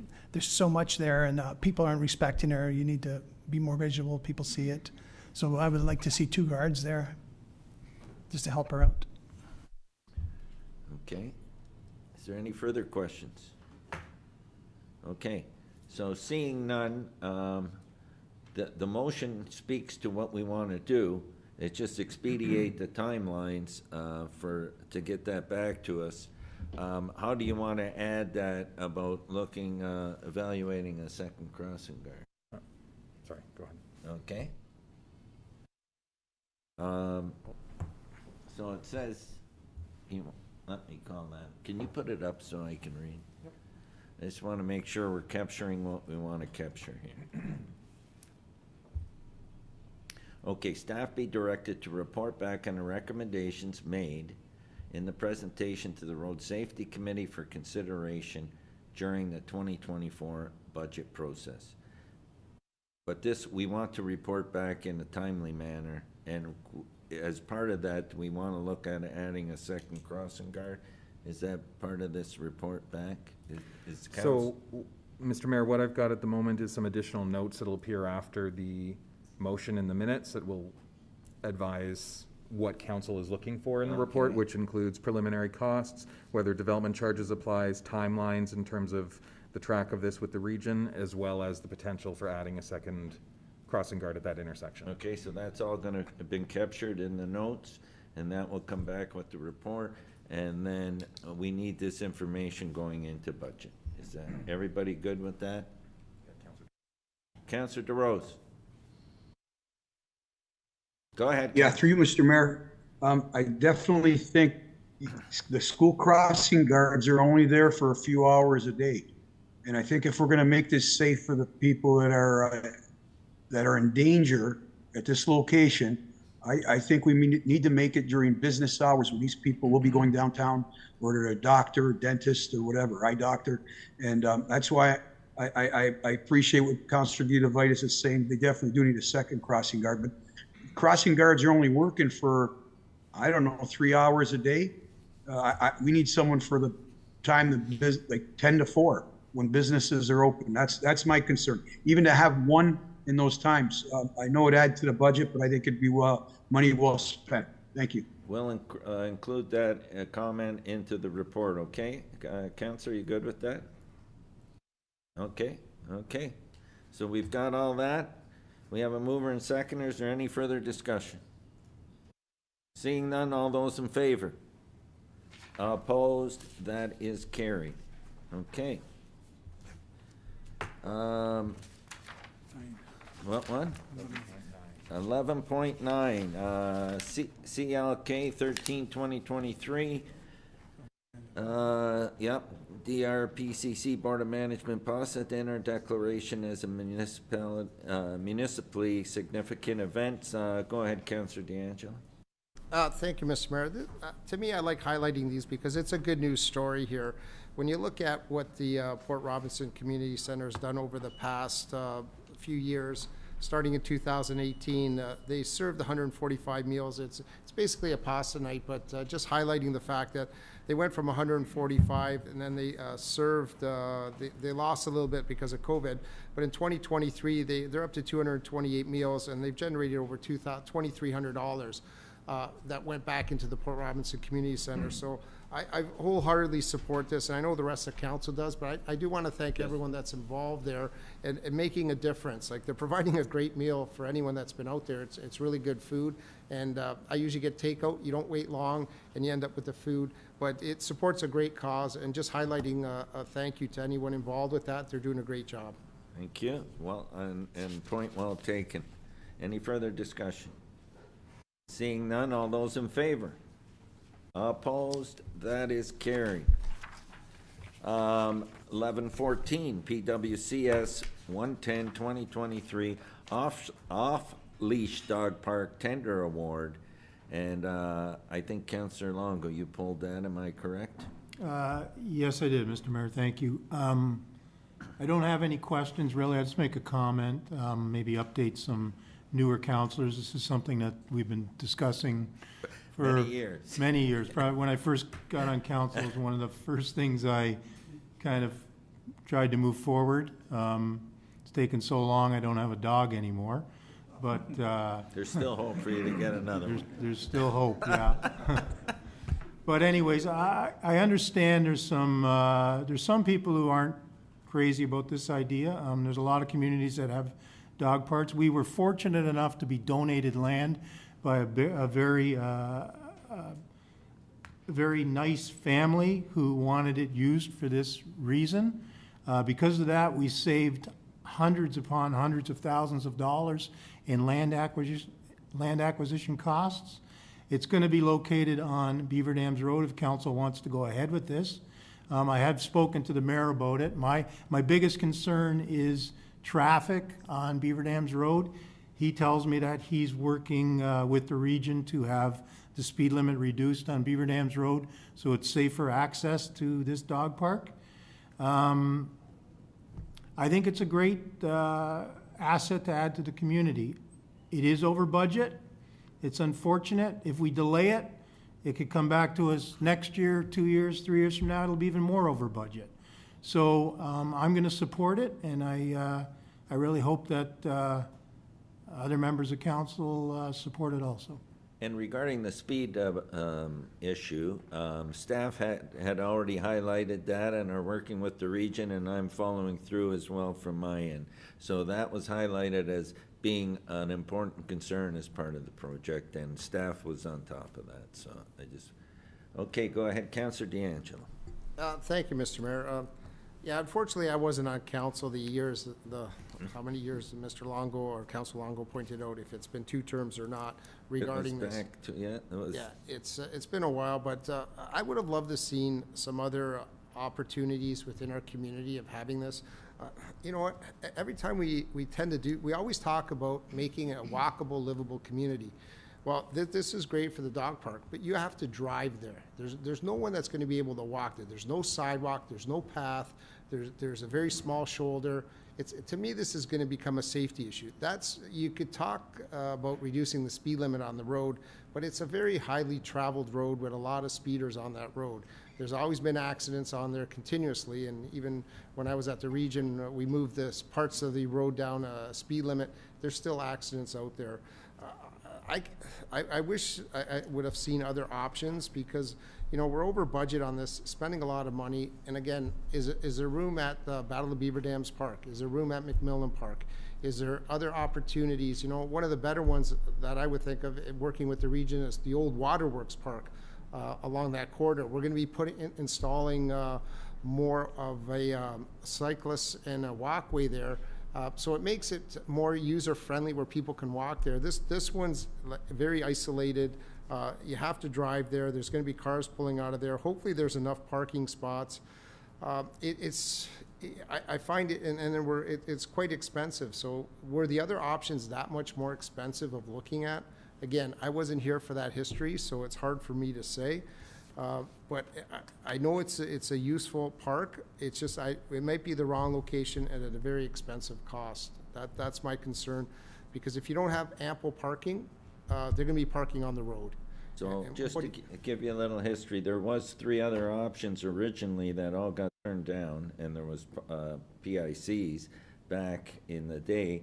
The other option with this, and it's something that council can decide moving forward down the road, is we own the rail line, so that line eventually, and that's at the will of council whenever, or if we ever get funding, that rail line can get paved and continue the whole route all the way down DQ Road and up that rail line and into the parks. Yeah, Mr. Mayor, if I could just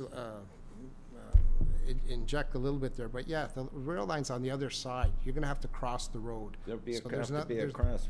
Well, there'll be a crosswalk with speeding cars. Again, I'm looking at the safety of residents in the future, and if there's a lot of cars there, where are they going to park?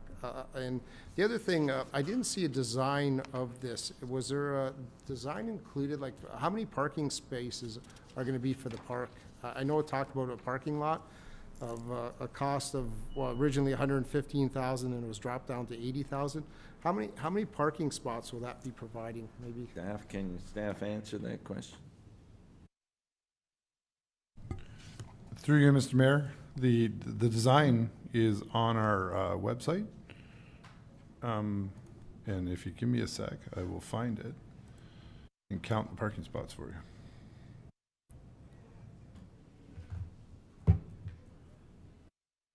$22. There's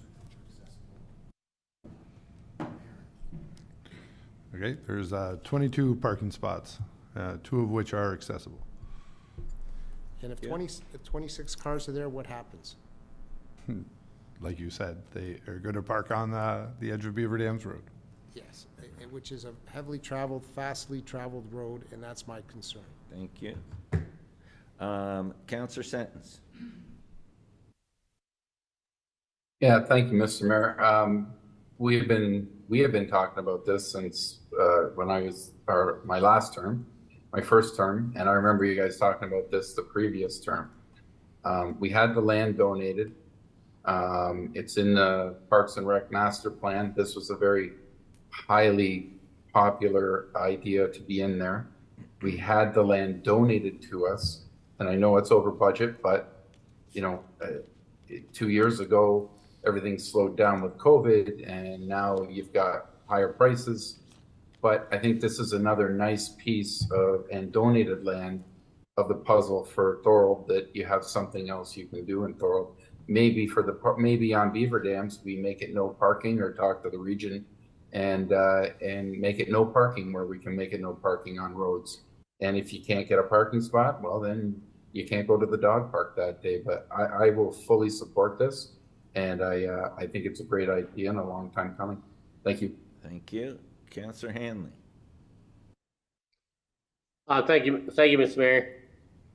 Henry hit the nail on the head. McMillan Park, for years, I actually went back when they first brought it up.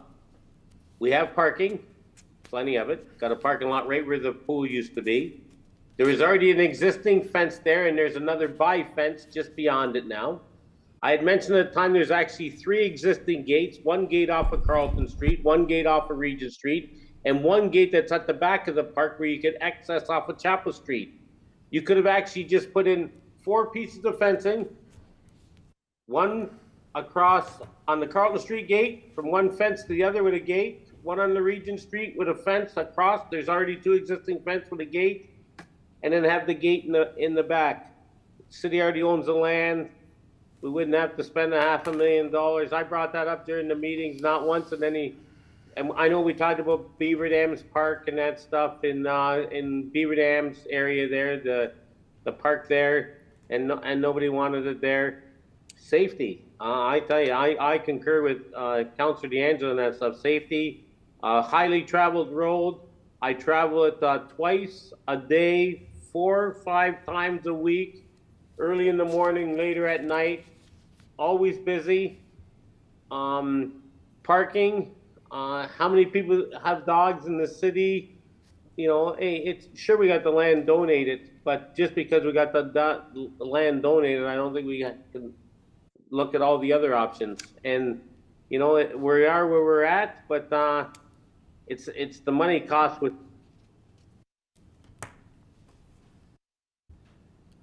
Councillor Hanley, I can't hear you anymore. Councillor Hanley, you muted yourself again. Oh, sorry then. Yeah. Thank you. I was muted the whole time. Sorry about that. No, you weren't muted the whole time. We heard you just at the end. Okay, Councillor, I got Councillor DeRose, and then I got, did you have your hand up, Councillor Devitas? Yeah. I got you next. Okay, go ahead, Councillor DeRose. Yeah, through you, Mr. Mayor. Too many unanswered questions. I'd like to ask for a deferral. And we've waited this long. I don't have an appetite to rush this. Both last councillors speaking made some great points, and it is almost $500,000. So I'd like to ask my fellow councillors for a deferral. Do you have a seconder? No. No? Okay. Councillor Hanley. There's no debate on the deferral. Mr. Mayor, can we get a recorded vote on this? Yes, you can.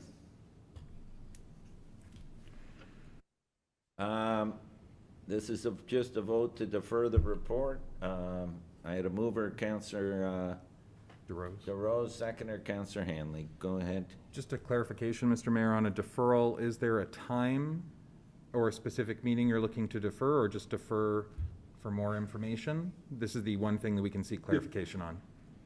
Defer for more information. Okay. Like, for example, no one said anything about liability insurance. So that's not even included in the cost. So there's another cost. 22 parking spots is not enough. No debate. Sorry. That's it. You got it. Go ahead. The list goes on, but I'm not supposed to speak No. because I'm asking for a deferral. But it's just common sense to We've got it, Councillor. do it the right. So, Mr. Mayor, a recorded vote was requested. Following the process we followed previously, we will first ask the mover and seconder of the motion, and then from the seconder, we will go clockwise around the horseshoe. So, calling out first, Councillor DeRose. Yeah, I vote for a deferral. Thank you. And just to clarify for council, yes would be to defer the item for more information. Councillor Hanley? Yes, thank you. Yes. Councillor Longo? No. Councillor Decker is not present. Councillor DeVitas? No. Councillor O'Hare? No. Councillor D'Angela? Yes. Councillor Sentence? No. Mr. Mayor? No. Mr. Mayor, the motion is lost. Okay, we're back to the report on the floor. And Councillor Dividitis, you hadn't spoke yet. You were up next. Oh, no, I was just going to add, I'm very grateful they donated the land. We got it for free. I've been to other dog parks. They only have, Pelham has about the same amount of parking spots, never full. So I'm fine with the parking spots that we have there. If there's 30 people come, then they're going to have to go. If you can have 100 spots and 100 people come there, it still won't be enough. So that argument doesn't really hold water. Okay. That's it. Any further discussion? Seeing none, all those in favor? Opposed? It's carried.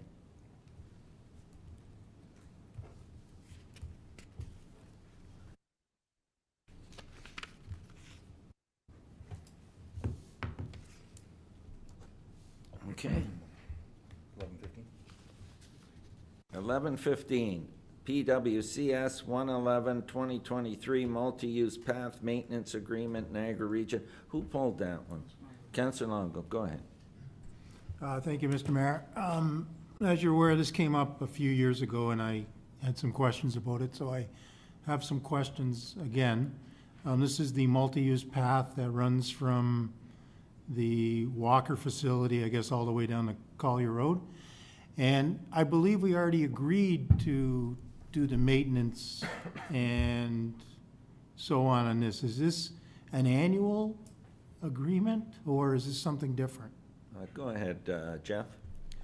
Through Mr. Mayor, this amendment is to reflect the section that has been constructed between the 406 ramp and Collier Road. So the previous agreements talked about the previous sections, but we couldn't we couldn't approve the agreement until the work was completed.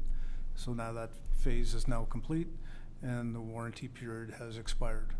So that's why so this you're is talking being, from the ramps going east to yes, Collier Road. the east Okay, we most did section. up to the ramps That's last correct. time. I guess that's the clarification, Councillor. So, Mr. Mayor, I guess my question to staff is this pathway was built and funded by multiple parties. I believe was the MTO was involved, the Niagara region was involved, the city of Thorold was involved, and I even believe the city of St. Catharines was involved. Is that correct? Through you, Mr. Mayor, that's correct.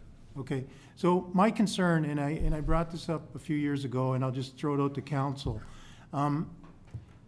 We maintain the path, and I understand, I guess we remove snow from it, sweep it, things of that nature. The issue I have in this agreement, it says we're responsible for the maintenance and, what's the word they use? Repair? It's a multi-million-dollar path. My concern is by doing this, we are on the hook to maintain and repair this path when it needs to be, I guess, redone.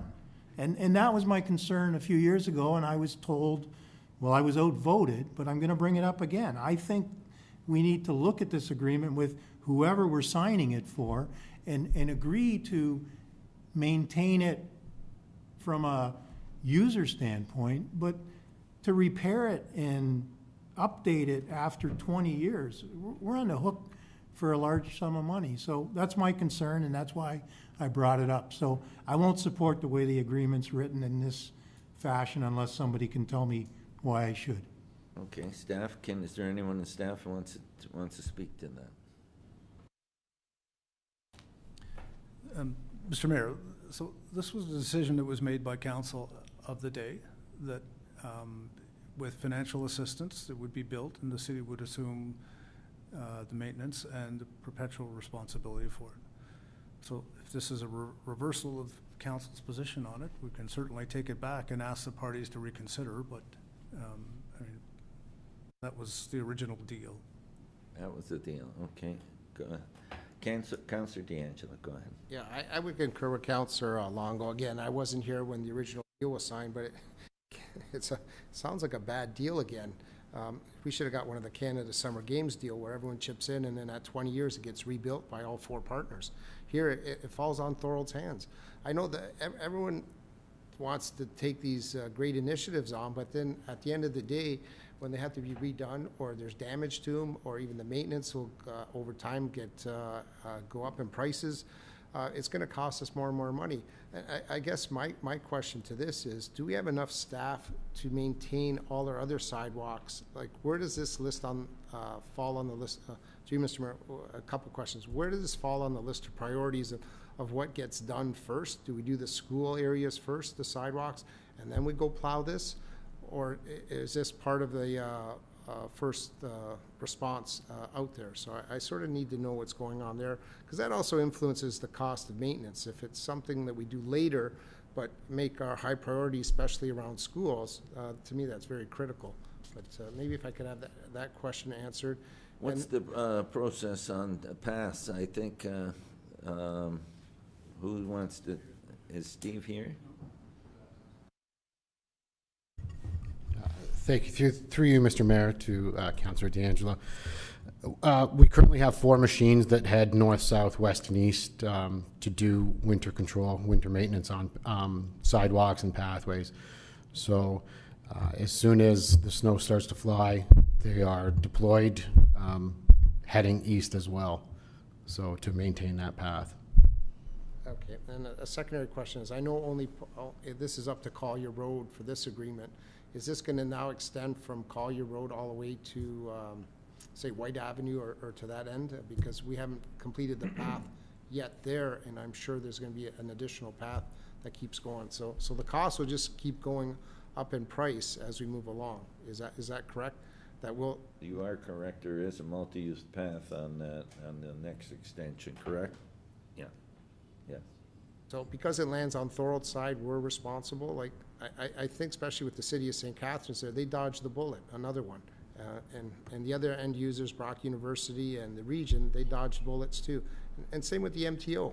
Everyone seems to get away with it, and then it gets thrown onto the taxpayers of Thorold. So I won't be supporting this. If we have to go back and discuss this with our partners and come up with a fair deal, I'm willing to do that. But to just take this as is, no thank you. Further questions? Councillor Sentence. Can't hear you. Yeah, thank you. Go ahead. Thank you, Mr. Mayor. Yeah, I'm off now. Yeah, I'll say why I supported it last time. It's our path. It's in Thorold. I see all Thorold people using it. St. Catharines as well, the other side, St. David's. That's why I think we should be maintaining it and maintaining it in the future and repair it. But I'm not opposed to going back to our partners and saying, you know, some of what you're saying here makes a lot of sense. So I still think at the end of the day, we should be taking care of our path in our city, but I don't have a problem if the ask here is go back to our partners and say, come on guys, on the repair part down the road, maybe we should partner in on this. So I don't know how that can be done, but I would support that if we wanted to do that. Thank you. Thank you, Councillor Hanley. Thank you, Mr. Mayor. I can kind of concur with Councillor Longo in the fact that it was built by the region, built by the city of St. Catharines, built by the city of Thorold. Yes, it's in the city of Thorold, so we take responsibility for it, something just like the Brock Palace. But, you know, we do have an out, because if you go back to the council meeting that when it originally came to council, I specifically asked Mr. Holman at the time that if we wanted to back out of the agreement as far as the maintenance agreement was in regards to the maintenance of that path, could we? And he said yes. So that must stand to this day because we haven't renewed the agreement. So I don't think we should be maintaining that path. The taxpayers of Thorold have enough burden with taking care of regional facilities at the expense of the Thorold taxpayers. Yes, it's on Thorold's side, but to think that only Thorold residents use it, the multitude of Brock University students that use it. Yes, they may live in Thorold or on the St. Catharines side of the street, but because of that, does that mean we have to bear the 100% expense of the maintenance of it? I believe not. We shouldn't be. It's time that we take care of our own needs and not the needs of the region. The region is sitting on $2 billion surplus. And they're coming to us to maintain their path. Basically, it's a regional road. It's not a city road. It's a regional road. We shouldn't be burdened with taking it, and we shouldn't be putting on that expense. And again, I'll go back. Listen to the last council meeting when we brought this forward. I specifically asked the question, can we back out of the deal if we wanted to? And council and Mr. Holman at the time said, yes, I want to back out of the deal, and I'll put a motion on the floor to do such. Thank you, Councillor. Go ahead, Councillor DeRose. Yeah, through you, Mr. Mayor. I agree with Councillor D'Angelo, Longo, and Hanley. I voted against it 5 years ago because I knew the 5,000 was a facade. It was going to be way more. And as Councillor Longo pointed out, we'd have to not only repair it, but replace it when needed. A multi-million-dollar path. Who's benefiting from it the most? Brock University. I don't see them at the table. And I know in the contract, Councillor Hanley, it does say we can pull out of it with 60-day notice. So there is a provision in the contract that I read. But this is ridiculous. Once again, the 9,300 tax accounts in Thorold are paying for something that we don't need to be paying for.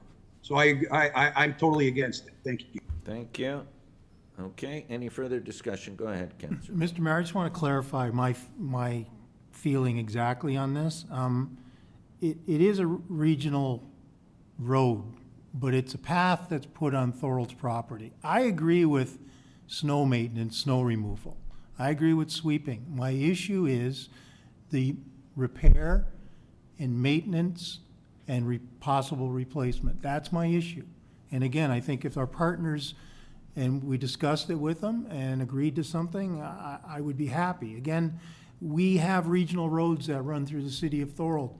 The sidewalks on those regional roads are the responsibility of the residents or the city, depending on how it lays. So yes, this pathway, we clear it of snow. It's the replacement, that's the issue. That's the issue, okay. Okay, so Yeah. I just wanted to clarify. I knew that's what you were clear on, but that's good that you said that again. Go ahead, Councillor DeAngelo, because I think that's the bone of contention here. Yes, so, Mr. Mayor, yeah, if I can make a motion, then we send staff back to clarify the refurbishment of the path, the details of that, that we're not gonna just carte blanche, go back to the partners and work something out there, and also put a timeline on this agreement. So if costs start to get extensive in terms of maintenance of this path, that should be revisited also. So there should be a timeline on that. So that's what I'd like to see, is go back, because that's, I'm listening to the other councillors. It's rebuilding the path, the concern, and then also the escalating costs of maintenance. So we need to put a bit of a timeline on that for renegotiation at that point in time. The clerk's just putting it together, okay? Thank you, Mr. Mayor. Okay, you want to read that out? Sure. I just want to make sure that everybody will be happy with it.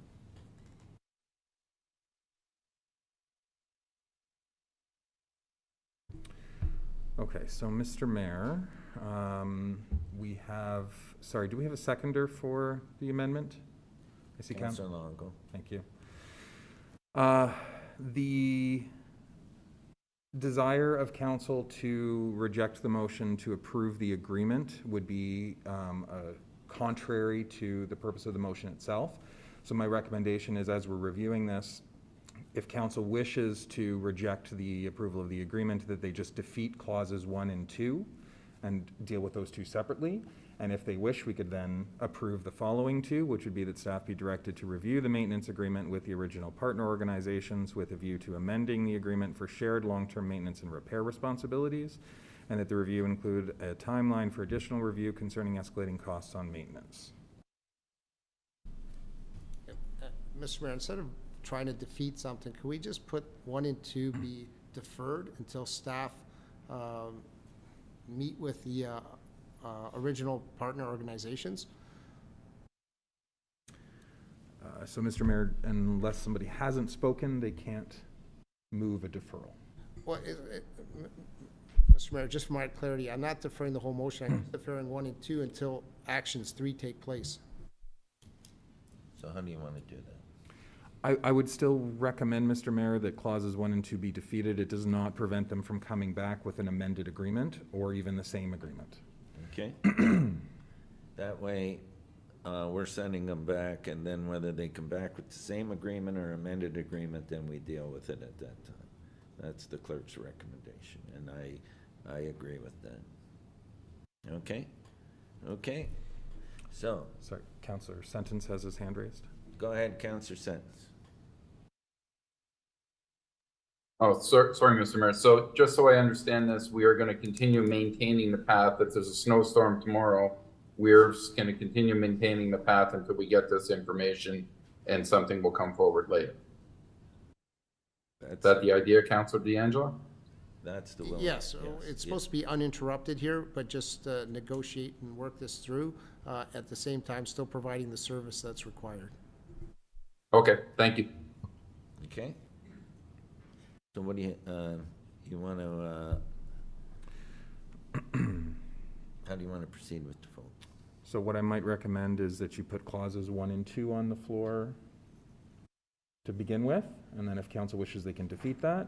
And then we have a mover and a seconder for the new clauses 3 and 4, and then council could vote on those. Okay, so clauses 1 and 2, which is the original.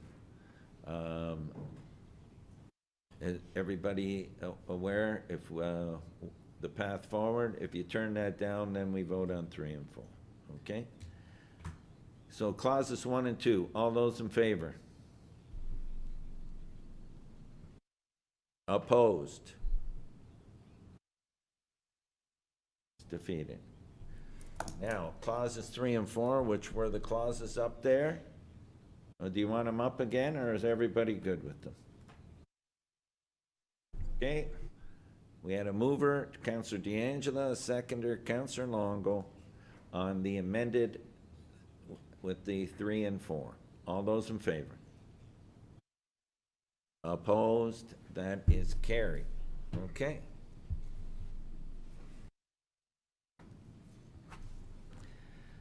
Now, we move to items for consideration. Item 12.1's been withdrawn. 12.2, council committees as local boards.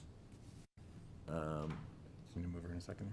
Can I get a mover and a seconder for that report? I got Councillor Sentence, seconder Councillor DeRose. Any discussion? All those in favor? Opposed? That is carried. 12.3, PWCS 115-2023, tender award, single axle combination plow and sander unit. Can I get a mover and seconder for that, please? Councillor D'Angela and Councillor Hanley. Is there any discussion on that or any questions to staff? Seeing none, all those in favor? Opposed? That is carried. 12.4, PWCS 116-2023, emergency purchase for replacement by law vehicle. Can I get a mover and a seconder for that one? I can mover and a seconder, please. Councillor Ditavitas and Councillor Hanley. Any questions? Go ahead, Councillor D'Angelo. Thank you, Mr. Mayor. I know it's an emergency purchase, so sometimes you're constrained on what you're purchasing. But did we look at the opportunity of buying hybrid vehicles or smaller vehicles? Because the two vehicles are going to be driven pretty well 8 hours a day around our city.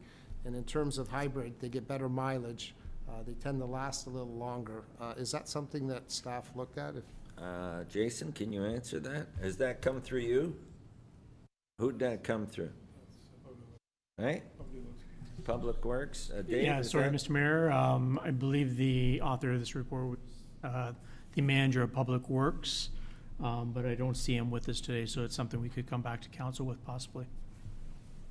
Jeff, are you have anything you might want to put in on this? Mr. Mayor, I think we're trying to take advantage of the fact that we had tendered similar vehicles, and we were just going to add to the purchase order to add these two items and funding them from insurance. One of the vehicles were damaged as a result of an accident. With respect to the hybrid vehicles, I don't think any analysis has been done necessarily on the effectiveness of them as part of our exercise. Perhaps in future tenders we can have a look at it. Well, I think, I know it's emergency that we're replacing a vehicle that was damaged beyond repair, but I think that has to be in our policies moving forward. We have an environmental committee, and we're not looking at some of these initiatives. Like, I know big ones are expensive, but we all have to do our little part to make a difference for environmental purposes. Hybrid is an option. You know, electric, we had that debate earlier that is it really that effective over the long run? Who knows? But I know hybrid ones get a lot more gas mileage. A family member has one, and I know the difference compared to the vehicle I have. So I think it's important that we look at that. So I would maybe look to our CAO and put that into the strategic planning session as part of our initiatives of moving forward, making sure that it's captured in our policies. This way staff has direction when they're going out to tender vehicles, so there's no questions asked at that point in time. Thank you, Mr. Mayor. Thank you very much, and you've captured that, Manoj. And also, it can actually be discussed at the committee meeting as well.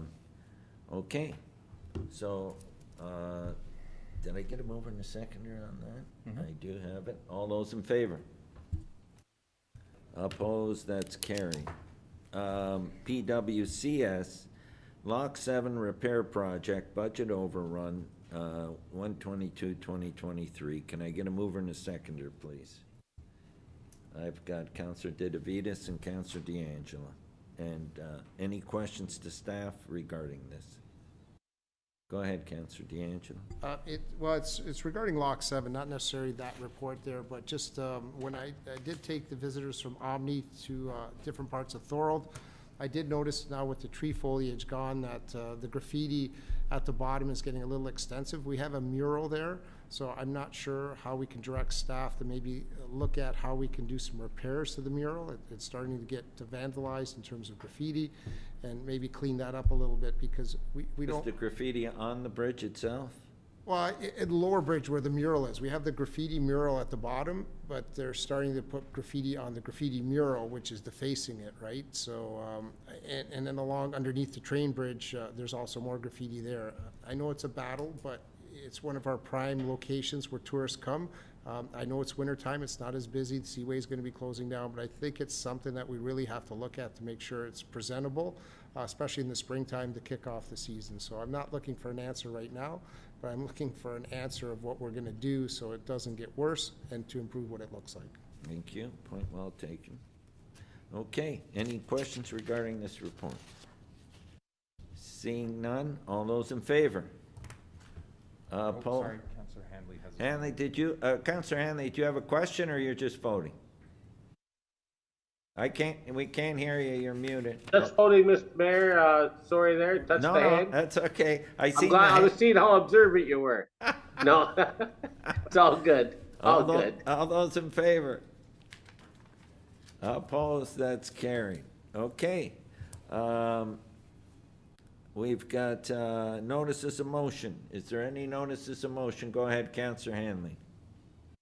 Well, as I mentioned before with the presentation that was made by Mr. Woodhouse in regards to the agreement, lease agreement, can I put a motion, I believe at this time, to waive the procedural bylaws so that I can put a motion on the floor? I believe with the extensive knowledge that I know the former mayor has in regards to the building reserve department and leases, that we can expedite the matter, and I call for a meeting between the core. I know that Mike's back from vacation. Mr. Holmes, we could, okay, and Mr. so Widows, let's we expedite the matter. Let's have a vote. You're bringing the waive the procedural bylaw. Do I have a seconder for that? Do I have a seconder? Councillor DeRose. This is to waive the procedural bylaw to bring a notice of motion forward regarding the lease agreement. Correct? Lease agreement at the core building? At the core museum at 8 Carlton Street South. Okay, so we need 2/3, correct? That's correct, Mr. Mayor. So this is just to... This is just to waive the procedure. Yep. Okay, all those in favor? Opposed, that's carried. Okay, so go ahead, Councillor Hanley. Thank you, Mr. Mayor. Thank you, my fellow councillors. Mr. Mayor, if we could put a motion on the forward that the said previous agreement between the Canadian Core Unit 44 be transferred to the present Thorold Museum Society upon approval by council. And if I may, Mr. Mayor, if we could expedite the process and see that if we could maybe have something forward at the special council meeting we're going to be holding next Tuesday. Okay, wait 1 sec. I'll let our clerk speak to this. Sorry, I just want to clarify, Mr. Mayor, so through you to Councillor Handley. So the motion is that we bring back information on approving that as soon as possible, preferably at the special, or is it that the agreement be transferred and you're approving the transfer in principle until we hear more from staff? We're going to approve the transfer in principle until we hear back, because I can say, as former Mayor Mr. Widows had made acknowledgement of it, I was a contact or liaison between the core and the museum in regards to this, because of the expenditures that have been made upon it, and I know that they're more receptive to the idea of transferring the responsibility and the lease over to this museum society, and I can trust in Mr. Woodhouse's knowledge and his experience in the buildings department, as we all know, that he's read this agreement, and I concur with him that there's nothing that council should be alarmed about. It's gonna be a simple transfer of things, so basically that's what it is. Thank you, Matthew. So let me see what you've captured here so that let's just see what's captured first so that. So, Mr. Mayor, I have that the agreement between the city and the Corps be transferred to the Thorold Museum Board in principle, contingent on staff reporting back on the details, finances, and legality of the change.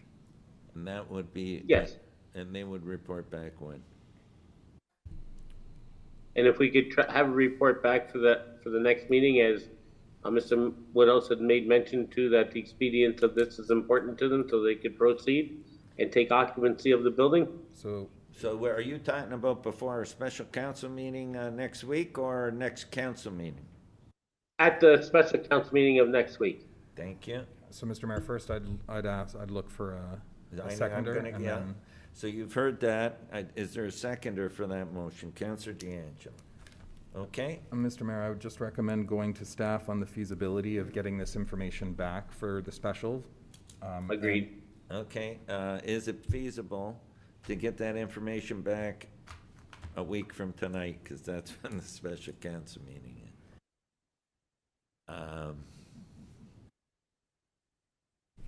Mr. Mayor, I'll commit to providing an update, either through memorandum or whatever, but we have to talk to the lawyer, we have to talk to the leaseholder to see what terms. Okay, so why don't we aim for next week, but if acceptable, Mr. Mayor. Is this okay, Councillor Hanlon? That acceptable.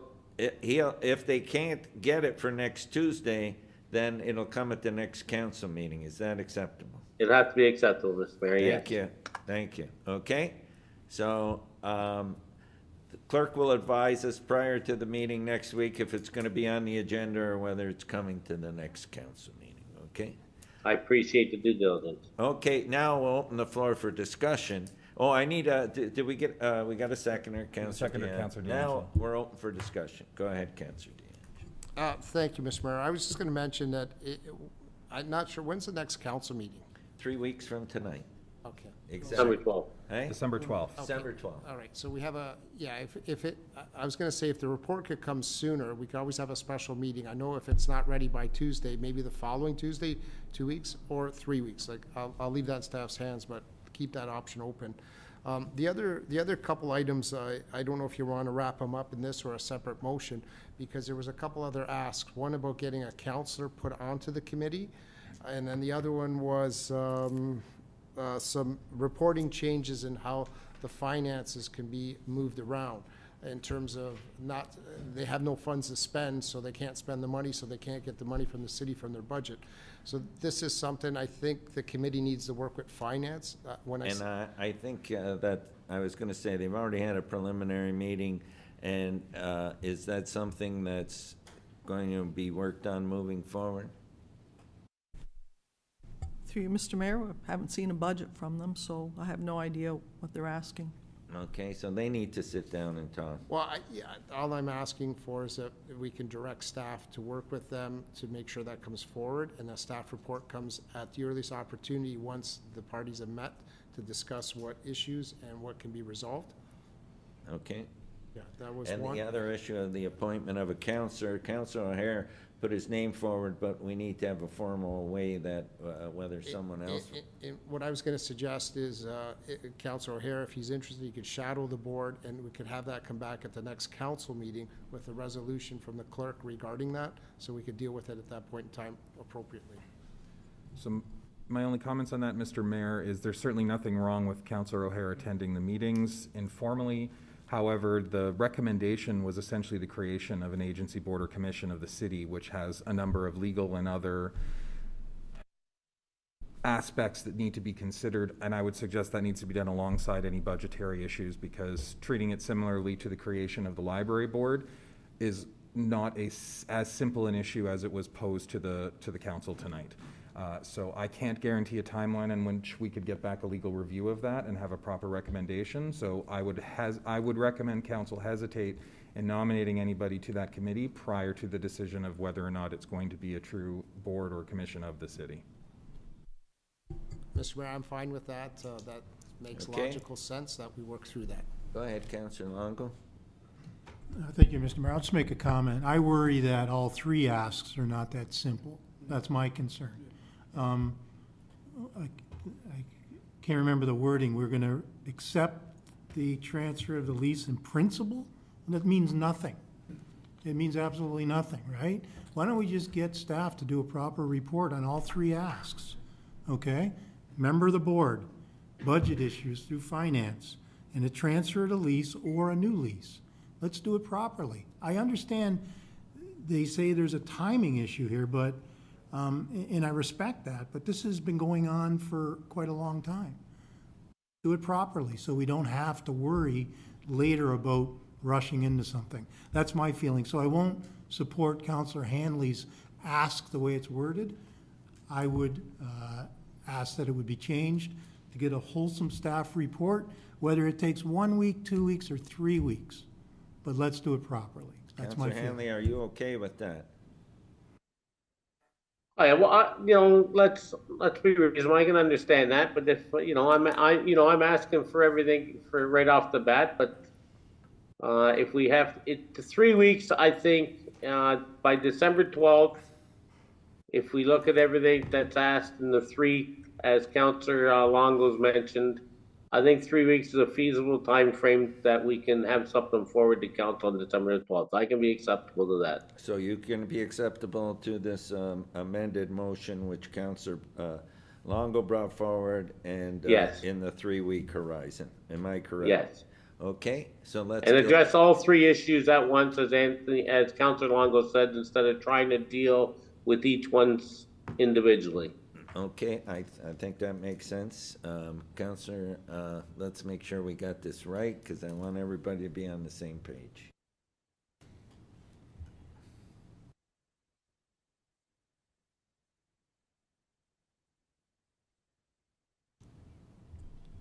So essentially, Mr. Mayor, and I can type it up if council would like to see it, but that the motion would read that staff be directed to report back regarding the requests from the museum board, specifically the transfer of the agreement from the Corps to the museum, the appointment of a counselor to the board, and the creation of a agency board or commission, assuming the finances therein. Okay. Mr. Mayor, my only concern is, does that give staff enough time? Because I heard the comment earlier that in 3 weeks, there might not be enough time to come back with the agency board and commission setup, and maybe even the finance setup. Again, people have to meet, people have to discuss. It was more the lease that seemed to be the priority. The other ones, like I said, I don't want to put undue pressure on staff coming forward with something if they're not going to be ready. And that's what I heard earlier from the clerk, so I'm a little hesitant of adding the other two items to the So three. if we add the items, but they come back and say we've got this fulfilled and the other two, at least they know the mandate of what council's asked. I'm okay with reporting what they have up to that a certain point in time. Okay. And if it's not complete, then just let us know that that aspect's not complete. I'm fine with that. Are you good with that, Councillor Long? Yeah. Okay, everybody good? We got a mover in a second? Sounds good. We had a mover, Councillor Hanley. Who seconded that? Councillor D'Angelo? And with those changes. All those in favor? Opposed? That is carried. Okay. I've got the tree, Canada Community Tree Grant. Go ahead. Mr. Mayor? Yeah, Councillor O'Hare. That's a motion. I have notice of motion first. Oh, okay, go ahead. Thank you. So I have two notices of motion to present. They're both interrelated. It's concerning policy 112, the mileage rates for the use of personal vehicle, and policy number 113, conferences and conventions. And I'll bring that motion to the council at next council meeting. Thank you. Okay, your tree canopy motion. Okay. So as we all know, the percentage of tree canopy coverage in Thorold is below the standards that are recommended across the province. We are working very hard at increasing that canopy. There is a tree grant available from Trees Canada, and that is available for planting next year should we succeed at this application. It can be used in any park or location that we would like to utilize with tree plantings in Thorold. I think the whole goal here is simply to apply for as much free funding as is available out there. Shall I go ahead and read the motion? Just, you can read the, therefore be it resolved.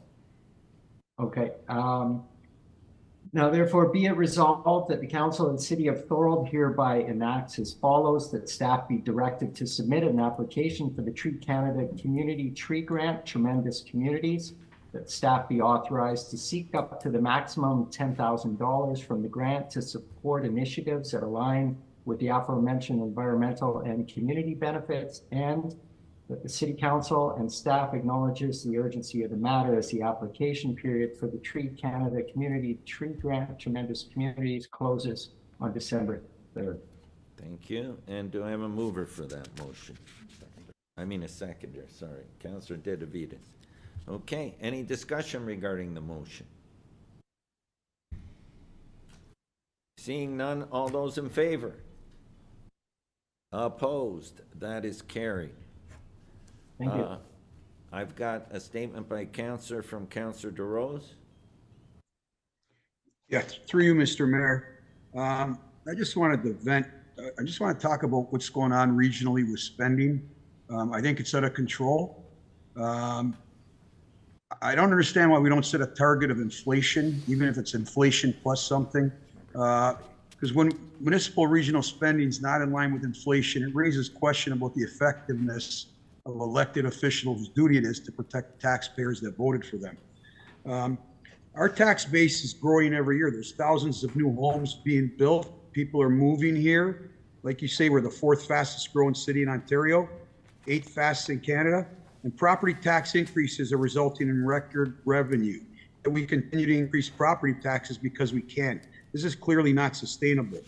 And that brings me to the elephant in the room, and maybe I can get some clarity from, I know yourself or Councillor Longo's on the Transit Commission, but I cannot believe, and I predicted this would happen, but the out-of-control spending of transit is hard to believe. I'm just looking at what our finance director provided to me today, and in 2022, the first year of it, we paid $1.427 million, and now it's up to, last year was increased by 300,000, 1.775 million. 2024 for next year, the proposal is 2.037 million. And very disheartening. I look at the transit manager when she was asked to review ridership, and maybe Councillor Longo could clarify any of this for me. Well, it's a statement by Councillor, so you're just speaking on your opinion on this. The other issues will be dealt with when we discuss budget and we go through the budget, because the budget has not been passed at the region. So Carla Stout was asked if there would be a review of ridership, as there are numerous reports, even from transit drivers, that buses are driving across the region empty or with 1 or 2 people on them. Mr. Mayor, I drive down Merrittville Highway a lot, and I've seen buses empty or 1 or 2 people many times. She stated there'd be a review every 5 years. And this is, to me, inefficient and downright ludicrous. This review should be done quarterly, if not yearly. So if you could bring that message to the region, you and Councillor Whalen. And what's very frustrating is her salary within 2 years increased 35%, from 116,000 to 162,000. And the average salary in the Niagara region is $46,600. So why is the tax levy funding 35% annual raises for senior staffers? they're very, very frustrating. There appears to be no urgency in the region to cut spending and live within our means. So any support we can get from you to advocate for Thorold residents, and I'm going to be talking to Councillor Whalen. He'll be at the December 12th meeting. But and this is not just me. This is talking to local citizens, and people are frustrated, Mr. Mayor. We don't all have money trees in our backyard, and the insanity has to stop somewhere. We do have to limit how much we spend. And if it's cutting things, then we have to cut things. If it's freezing salaries of people making over 125,000 at the region, then we have to. But something has to be done. We can't just keep talking about it, kicking the can down the road. Thank you. Thank you, Councillor. And yes, Councillor will be coming in the December meeting for his quarterly update as well. He'll be coming once the budget's passed, because the regional budget is an ongoing document at this time. It's scheduled, hopefully, to be completed and passed at the December. When's our next council meeting? The 12th? And I think the last meeting at the region is the 14th before Christmas. So I think that's the goal. Anyways, thank you. Mr. Mayor, just one more thing. Could we get could you let Councillor Whalen know? I really like some insight into what's going to happen with recycling in the new year. Well, that's if you could share anything with us at the next meeting, I'd appreciate it. But I'm not up to snuff. I haven't been informed enough about it through the media, and I'm a little concerned as to what's going to happen. Okay, it's a fair question. Okay, now we move on to closed session. Mr. Mayor? Yes. Mayor? Yes, go ahead. I also submitted 2 statements by Councillor. Oh, they're not on my sheet, so one sec. Okay. So I'd like to talk about 2 events that occurred in this past month. October 28th was the second day of planting at Lakeview Cemetery, tree planting.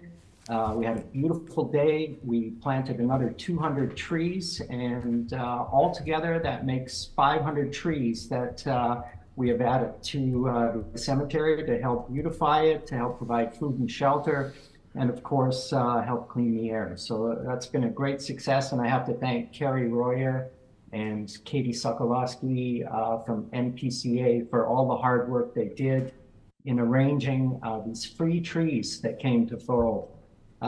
From the city, I want to thank our mayor for coming out on the 28th. We had the Director of Public Works, Jeff Holman, come out and plant some trees. Thank you, Jeff. Also, Councillor Sentence joined us that day, got his hands dirty. Thank you very much. And Scott Walton, I really have to give a big shout out to you out at the cemetery for all the organization that you invested into this, the tables that were set up, the mulch, the soil, everything that was needed was there and available to all the volunteers, of which we had many. And I want to thank them all for coming out. We actually surpassed our numbers that we were hoping to have come out. We had to close down the volunteer list. And lastly, I just want to thank a special shout out to Captain Parker of the Flying Dragons Cadet Squadron, who came out with 20 of their members. And boy, what a crew. They're dedicated, so fantastic to have on board and watch them in action. So thank you very much for that, Captain Parker. And I'm just going to move on to November 10th, which was Fort Erie's Mayor's Forum on Diversity and Inclusion. I was there representing the mayor.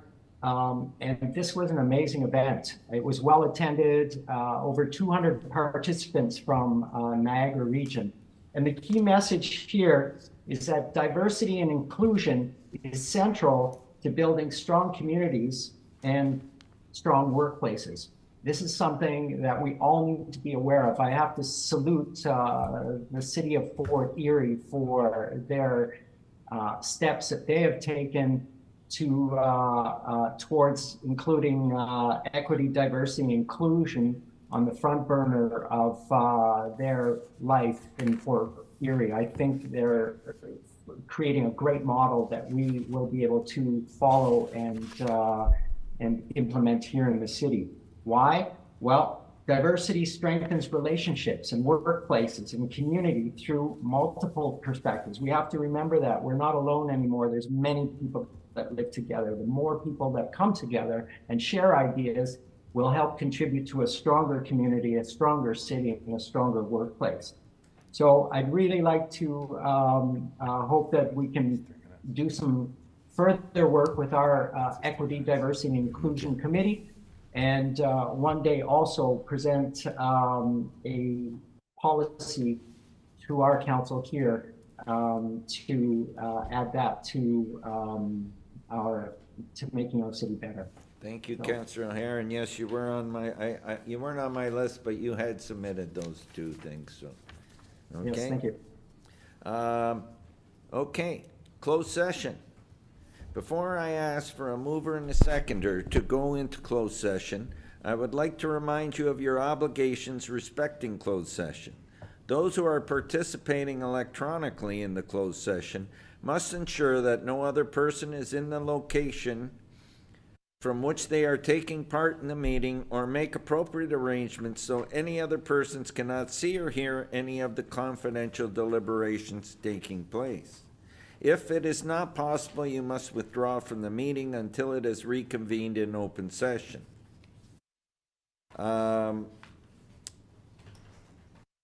motion to move into closed session. The council do move into closed session for the purposes of receiving information of a confidential nature respecting a proposed or pending acquisition or disposition of land by the municipality under Section 239 2C of the Municipal Act 2001, Kiefer Mansion. And can I get a mover and a seconder to move into closed session? I got a mover, Councillor Didavitas, and a seconder. I've got Councillor O'Hare. All those in favor? Opposed? That is carried. So now we'll take a break. They have to go out. And that's right. You have to go out, those online, and move in on the closed link. And